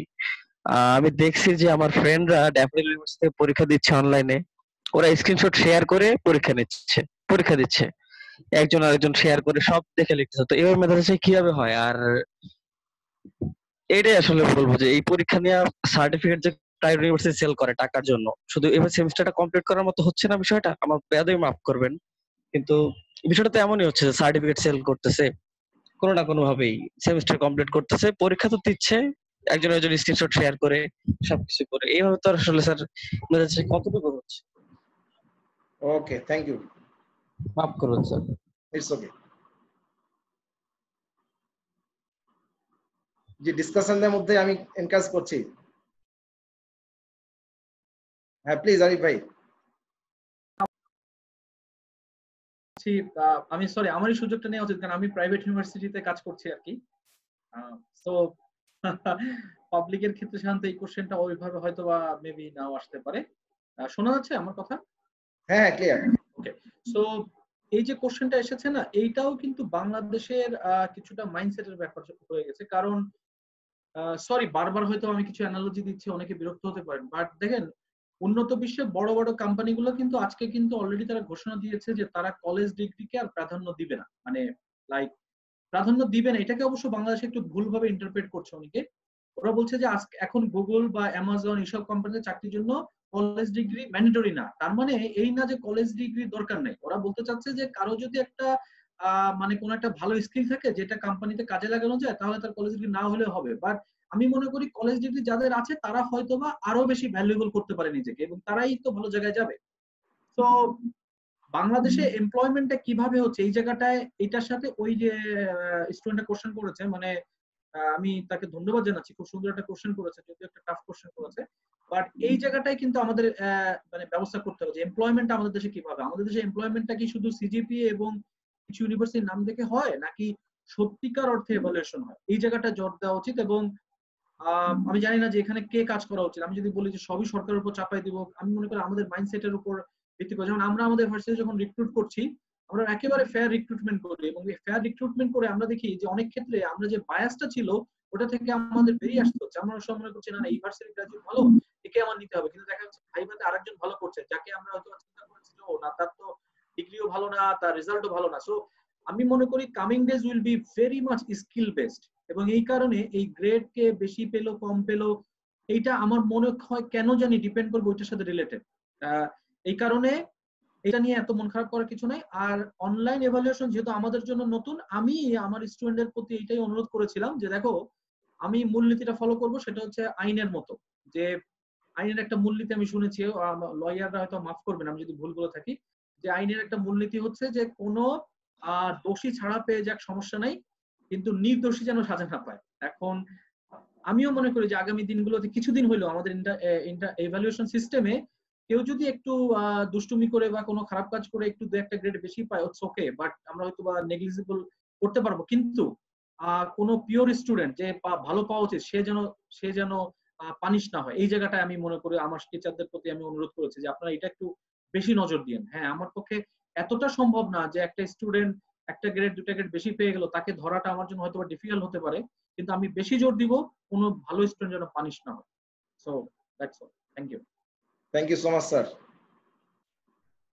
Anybody else? আর কেউ স্টুডেন্টদের মধ্যে থেকে? আচ্ছা আচ্ছা, একটু আমি সাদেকিন স্যার কিছু বলবেন। জি ডক্টর নাজমুল সাদেকিন প্লিজ। তো এই ক্ষেত্রে আমি আমার পিএইচডি যেহেতু মালয়েশিয়ায়, সরফরাজ ভাই তবে এগ্রি করবেন যে মালয়েশিয়ায় যেটা হয় যে তারা বেশি অ্যাসাইনমেন্ট দেয়, কুইজের থেকে অ্যাসাইনমেন্ট বেশি দেয়। এবং অ্যাসাইনমেন্টটা যখন আমরা সাবমিট করব তখন তাদের যে সফটওয়্যার আছে প্রত্যেক ফ্যাকাল্টির, টার্নিটিন যেটা বলে প্লাজারিজম চেক করে, সেক্ষেত্রে দেখা যাচ্ছে যে উনি কিন্তু একটা বার দিয়ে দেন যে নট মোর দেন 20% অথবা 25% কপি। তো ওই যখনই এটা 21% হয়ে যায় অথবা 20% একটু বেশিও যদি হয়ে যায়, সেক্ষেত্রে ওই ফাইলটা কিন্তু আপলোড হয় না। হ্যাঁ, তো এই ক্ষেত্রে আমরা যদি অ্যাসাইনমেন্ট বেসড কিছু আসি অথবা এই ধরনের সফটওয়্যার প্রোভাইড করতে পারি এক। আর দ্বিতীয় হচ্ছে যে তাদের অনেক কুইজের সেট আপ থাকে, যেমন set A, set B, set C, D. আপনি যদি এখন বসেন একটা সেটে পড়বেন, আপনি যদি 5 মিনিট পরে বসেন তাহলে আরেকটা সেট আপ আপনার কুইজ আসবে। আপনি 10 মিনিট পরে বসলে, 2 দিন পরে বসলে একটা টাইম বার থাকে যে আপনি সর্বোচ্চ হয়তো বা 2 বার আপনি এটাতে পার্টিসিপেট করতে পারেন। প্রথমটা কোনো কারণে ভালো হয় নাই, আপনি সেকেন্ড টাইম আরেকবার ইয়ে করতে পারেন। তো এই ক্ষেত্রে যে আমাদের যিনি স্টুডেন্ট যেটা বলে যে আরেকজনেরটা দেখে স্ক্রিন শেয়ার করে দেওয়া, একই সাথে দেখা যাচ্ছে যে আমি এক ডিভাইস থেকে ঢুকেছি, আরেকজন 1 মিনিট পরে ঢুকেছে, তার 2টা কোশ্চেনের সেট কিন্তু ডিফারেন্ট। তো আমি যা শেয়ার করলাম আর কি, যে আমার এক্সপিরিয়েন্স থেকে। সরফরাজ ভাই, আমরা এই ইভ্যালুয়েশনে আমরা দেখেছি আর কি। আবার আমরা যদি হায়ার ব্যাচকে টার্গেট করি, যে ব্যাচগুলো এখন বের হয়ে যাচ্ছে, যে 4-2, 5-1, 5-2, এই ব্যাচগুলোকে যদি টার্গেট করি, তাহলে যে কোনো ধরনের পলিসি নেওয়া, সেটা স্টুডেন্টকে সাপোর্ট দেওয়া হোক অথবা ফ্যাকাল্টিকে লজিস্টিক সাপোর্ট দেওয়া হোক, যে কোনো ইয়েতে কিন্তু সহজ হবে। আর পুরো বাংলাদেশে এই লটটা অনেক কম। হ্যাঁ, যে আমরা যে কোনো ইউনিভার্সিটি যদি দেখি যে এরাই এখন এমপ্লয়মেন্টের দিকে আছে, যে বের হয়ে হয়তো বা তারা চাকরির দিকে যাবে। হ্যাঁ, তো এই ক্ষেত্রে তাদেরকে যদি ফোকাস মোর করা হয় যে কোনো বিষয়ে, যে আমরা অনলাইন ইভ্যালুয়েশন কিভাবে করব অথবা তাদেরকে কিভাবে পড়াবো, কি কি ধরনের সাপোর্ট তাদের দরকার, যেটা আরিফ আরিফ ভাই বললেন যে একটা ডেটাবেস করা, হ্যাঁ, যে কোনো ধরনের, যে তাদের ফাইন্যান্সিয়াল অবস্থা, তাদের কি কি ধরনের ইকুইপমেন্ট দরকার, পাশাপাশি এই কোর্সরা যারা পড়ান এসব ফ্যাকাল্টিদেরও কি কি ধরনের সাপোর্ট দরকার, যে একজন যিনি হয়তো বাংলা পড়াচ্ছেন তার যে ধরনের ফ্যাসিলিটি দরকার, আর যিনি ম্যাথমেটিক্স পড়াচ্ছেন অথবা যিনি সিএসসি কোর্স পড়াচ্ছেন তার কিন্তু একই ধরনের ফ্যাসিলিটি দরকার না। কিছু জিনিস সবারই ইকুয়ালি সাপোর্ট দরকার। হ্যাঁ, বাট পার্টিকুলার কোর্সের জন্য অথবা পার্টিকুলার সাবজেক্টের জন্য দেখা যাচ্ছে যে আমাদের কিছু নিড দরকার আছে, তো সেগুলাও আইডেন্টিফাই করা জরুরি আমার কাছে যেটা মনে হয়। ধন্যবাদ। Thank you doctor Nazmul Sadikin. জি, কে যেন বলতে চাচ্ছিলেন আমাদের স্টুডেন্ট কোনো? আসসালামু আলাইকুম। ইসলাম, নাম পরিচয়? হ্যাঁ, আমি Nazmul Hasan, computer science 192 evening batch থেকে বলছি। থ্যাংক ইউ নাজমুল, বলো। জি, ধন্যবাদ সবাইকে, আমাদের প্যানেল ডিসকাশন স্যারদেরকে আন্তরিক ধন্যবাদ। আমাদের পাবলিক বিশ্ববিদ্যালয়ে যেই স্যাররা প্রতিনিধিত্ব করেছেন তারা একটা কথা বলেছেন যে প্রাইভেট বিশ্ববিদ্যালয় হচ্ছে পাবলিক বিশ্ববিদ্যালয় হচ্ছে অপেক্ষাকৃত একটু ফিনান্সিয়াল স্টেবল স্টুডেন্টরাই পড়াশোনা করে। স্যার বেয়াদবি মাফ করবেন, আমি এখানে একটু সময় নিয়ে কথা বলতে চাই, যদি কিছু না মনে করেন। সময় একটু সীমাবদ্ধতা আছে নাজমুল। হ্যাঁ, সময় বাধ্যবাধকতার মধ্যে রেখে। ওকে, একটু শর্ট। তো বিষয় হচ্ছে আমরা ইভিনিং এ যারা পড়ি তারা ডিপ্লোমা করে এসেছি। আমরা বাংলাদেশে 400-র উপরে পলিটেকনিক আছে, প্রতি বছর লক্ষাধিক পলিটেকনিক স্টুডেন্ট বের হয়। তো আমাদের জন্য বাংলাদেশের সরকারি পাবলিক বিশ্ববিদ্যালয় একটা, সো আমাদের কোনো অল্টারনেটিভ ওয়ে নাই উচ্চশিক্ষা গ্রহণ করার, সেক্ষেত্রে আমাদেরকে প্রাইভেটের দ্বারস্থ হতে হয়। আর আমি যদি খুব বেশি ভুল না করি, ডিপ্লোমা করা ম্যাক্সিমাম স্টুডেন্টই নিম্ন মধ্যবিত্ত বা মধ্যবিত্ত পরিবার থেকে আসে। সো আর আমাদের যেহেতু প্রাইভেট ইউনিভার্সিটিতে পড়তে হয়, আমাদের সবকিছু হচ্ছে ফিনান্সিয়াল বেসড, আমাদের পেমেন্ট করতে হয়, পড়তে হয়। সো আর যেহেতু একটা প্যান্ডামিক সিচুয়েশনের মধ্যে সবাই যাচ্ছে, আমরা অনলাইন ক্লাস করেছি, অনলাইন কুইজ অ্যাসাইনমেন্ট যা স্যাররা করেছে সবগুলোই অংশগ্রহণ করেছি। এবং আমি বলবো না যে এখানে আমাদের কোনো লস হয়, আমাদের কিছুটা হলেও, কিছু না, এভারেজ 50-60% আমরা নিতে পারতেছি, হয়তো বা 40% আমাদের লেস থাকি যাচ্ছে, ওইটা হয়তো বা হবে না অনলাইনে। আমি আমার বিশ্ববিদ্যালয় অথরিটির দৃষ্টি আকর্ষণ করে বলতে চাই যে আমাদের পেমেন্টের বিষয়ে বা আমাদের ফিনান্সিয়াল বিষয়ে আমাদের বিশ্ববিদ্যালয় আমাদের কোনো সাপোর্ট দিবে কিনা, যেখানে 2 মাসের মতো সবকিছু বন্ধ অলমোস্ট। আর মধ্যবিত্ত যারা ফ্যামিলি আছে, আমাদের ম্যাক্সিমাম ইভিনিং ব্যাচের স্টুডেন্টরা মধ্যবিত্ত ফ্যামিলি থেকে আসছে, সো তাদের ইনকাম সোর্স অলমোস্ট বন্ধ, বাট খরচ কিন্তু প্রতিনিয়ত হচ্ছে, যেহেতু আমাদের বেঁচে থাকতে হবে, প্রতিনিয়ত একটা খরচ হচ্ছেই। সো আমার মনে হয় সকল স্টুডেন্ট যদি থাকে এখানে একমত হবে যে কারেন্ট সেমিস্টারের যে রেস্ট টাকাটা এবং নেক্সট সেমিস্টারের যে পেমেন্টটা, এটা দিতে মোটামুটি প্রতিটা পরিবারেরই হিমশিম খাইতে হবে। সো এই ক্ষেত্রে আমাদের এই পেমেন্টের বিষয়ে আমাদের বিশ্ববিদ্যালয় কর্তৃপক্ষ কি কোনো যথাযথ পদক্ষেপ নিবে কিনা বা তাদের নেয়ার কোনো সুযোগ আছে কিনা। এবং আমরা এই সেমিস্টারটা, এই যে রানিং 13 তারিখের মধ্যে আমাদের এক্সামিনেশন গুলো কমপ্লিট হবে, আমরা পরীক্ষা দিব অনলাইন বেস, সেখানে হয়তোবা কিভাবে কি হবে আমাদের স্যাররা আমাদের সাথে প্রি প্ল্যান এবং আলোচনা করতেছে, করবে কিভাবে নিবে ইউজিসি নির্দেশনা অনুযায়ী। এবং নেক্সট সেমিস্টারটা কি আমরা এভাবে অনলাইনে চালু করব, মানে এভাবে চালিয়ে যাব, আমাদের আসলে কতটুকু কি হবে আমি একটু জানতে চাচ্ছি। Thank you so much Nazmul. আমার মনে হয় তোমার কোশ্চেনটা আমাদের গ্রিন ইউনিভার্সিটির জন্য, রাইট? জি স্যার, আমি আমাদের আভ্যন্তরীণ কোশ্চেন করেছিলাম। না, ইটস ওকে। আমার মনে হয় এই বিষয়ে আমরা অলরেডি নির্দেশনা দিয়েছি। আমাদের ইউনিভার্সিটি যথেষ্ট ফ্লেক্সিবল অবস্থানে আমরা আছি, আর বাকিটা আমাদের প্রোভাইস চ্যান্সেলর স্যার বলতে পারবেন। ওকে, thank you.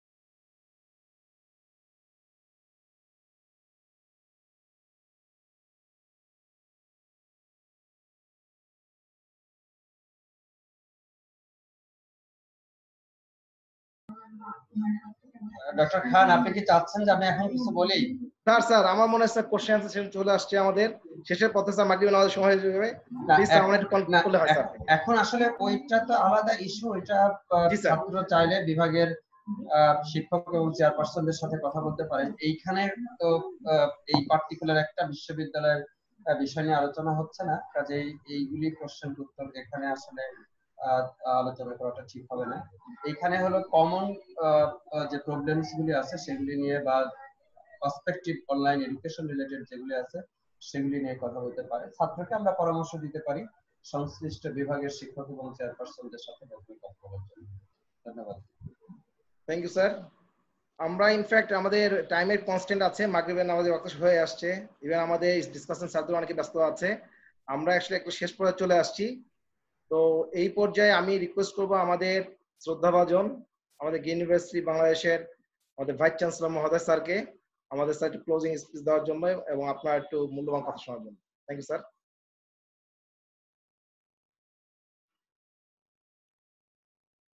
Vice chancellor sir শুনতে পাচ্ছেন sir? Thank you very much Sarfaraz. প্রথমে আমি ধন্যবাদ জানাচ্ছি আমাদের 3 প্যানেলিস্টকে।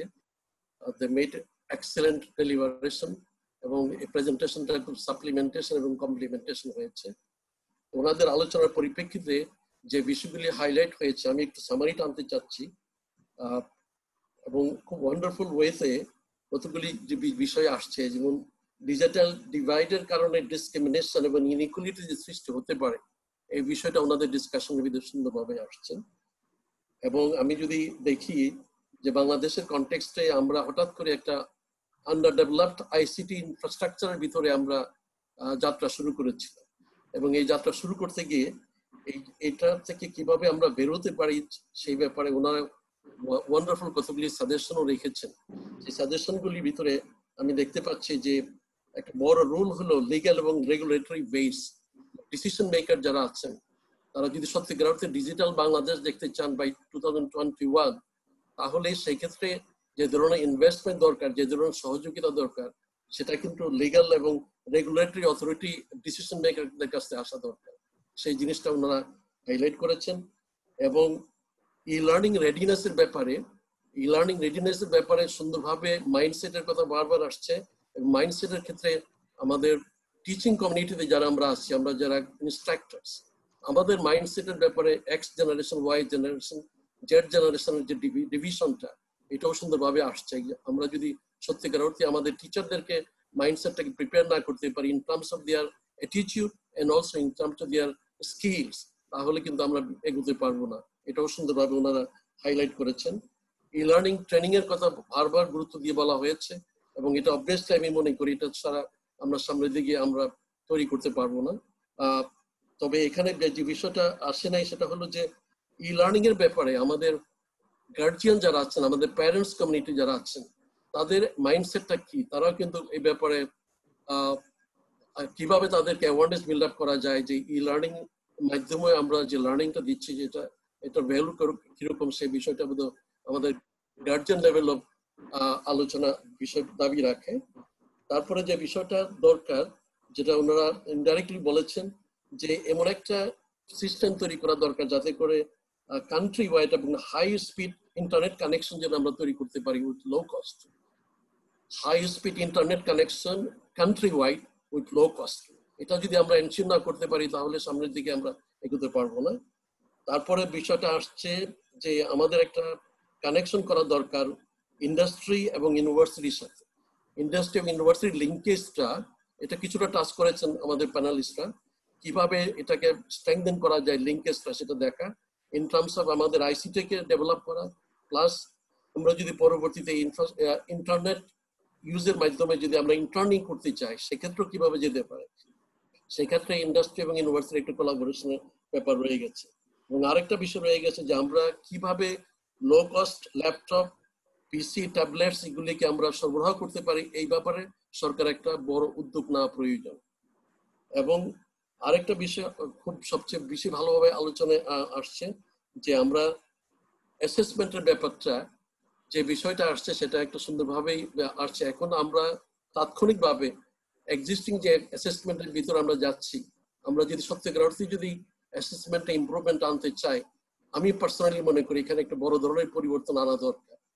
ট্রেডিশনাল প্রসেস অফ অ্যাসেসমেন্ট যেটাতে আমরা বিশ্বাস করছি, এটার থেকে আমাদের বেরিয়ে যেতে হয় এবং সেক্ষেত্রে পাবলিক এবং প্রাইভেট ইউনিভার্সিটি জয়েন্টলি কাজ করতে পারে।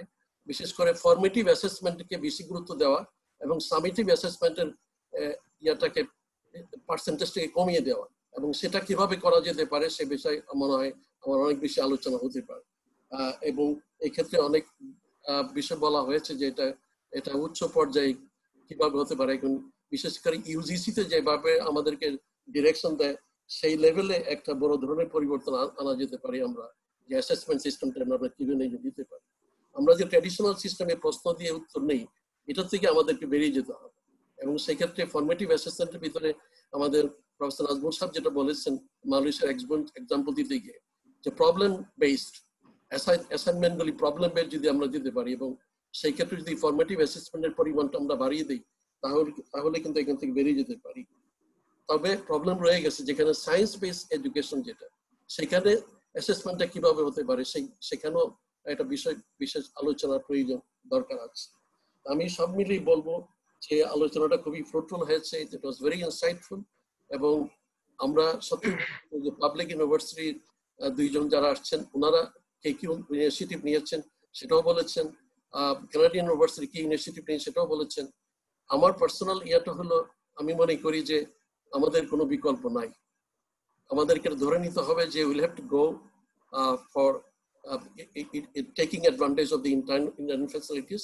বাট এটা করার জন্য লার্নিং ম্যানেজমেন্ট সিস্টেমটাকে কম্প্রিহেন্সিভ কিভাবে করা যায়, এবং এই কাটিং এজ যে ইনোভেশন গুলি হয়েছে টেকনোলজির ক্ষেত্রে, বিশেষ করে আমরা যদি মাথায় রাখি ফোর্থ ইন্ডাস্ট্রিয়াল রেভলিউশনের কথা, এবং আমরা যদি মাথায় রাখি এডুকেশন লেভেল 4.0, এই দুইটার সমন্বয় কিভাবে আমরা আনতে পারবো, এটা মাথায় রেখে আমাদের সামনের দিকে এগিয়ে যেতে হবে।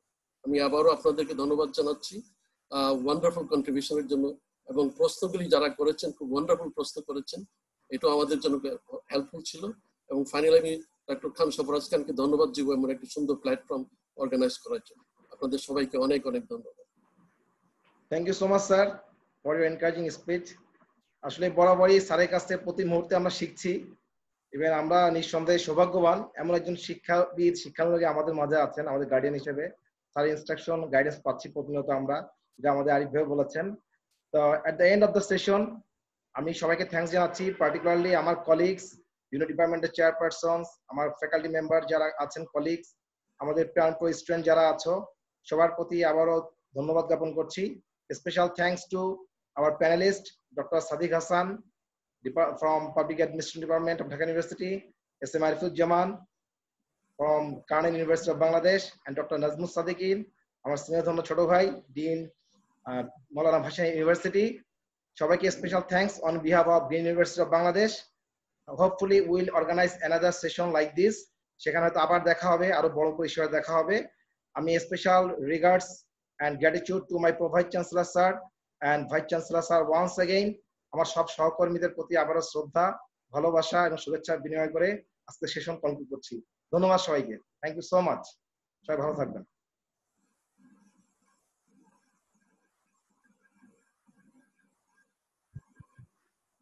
আল্লাহ হাফেজ, আসসালামু আলাইকুম। আসসালামু স্যার।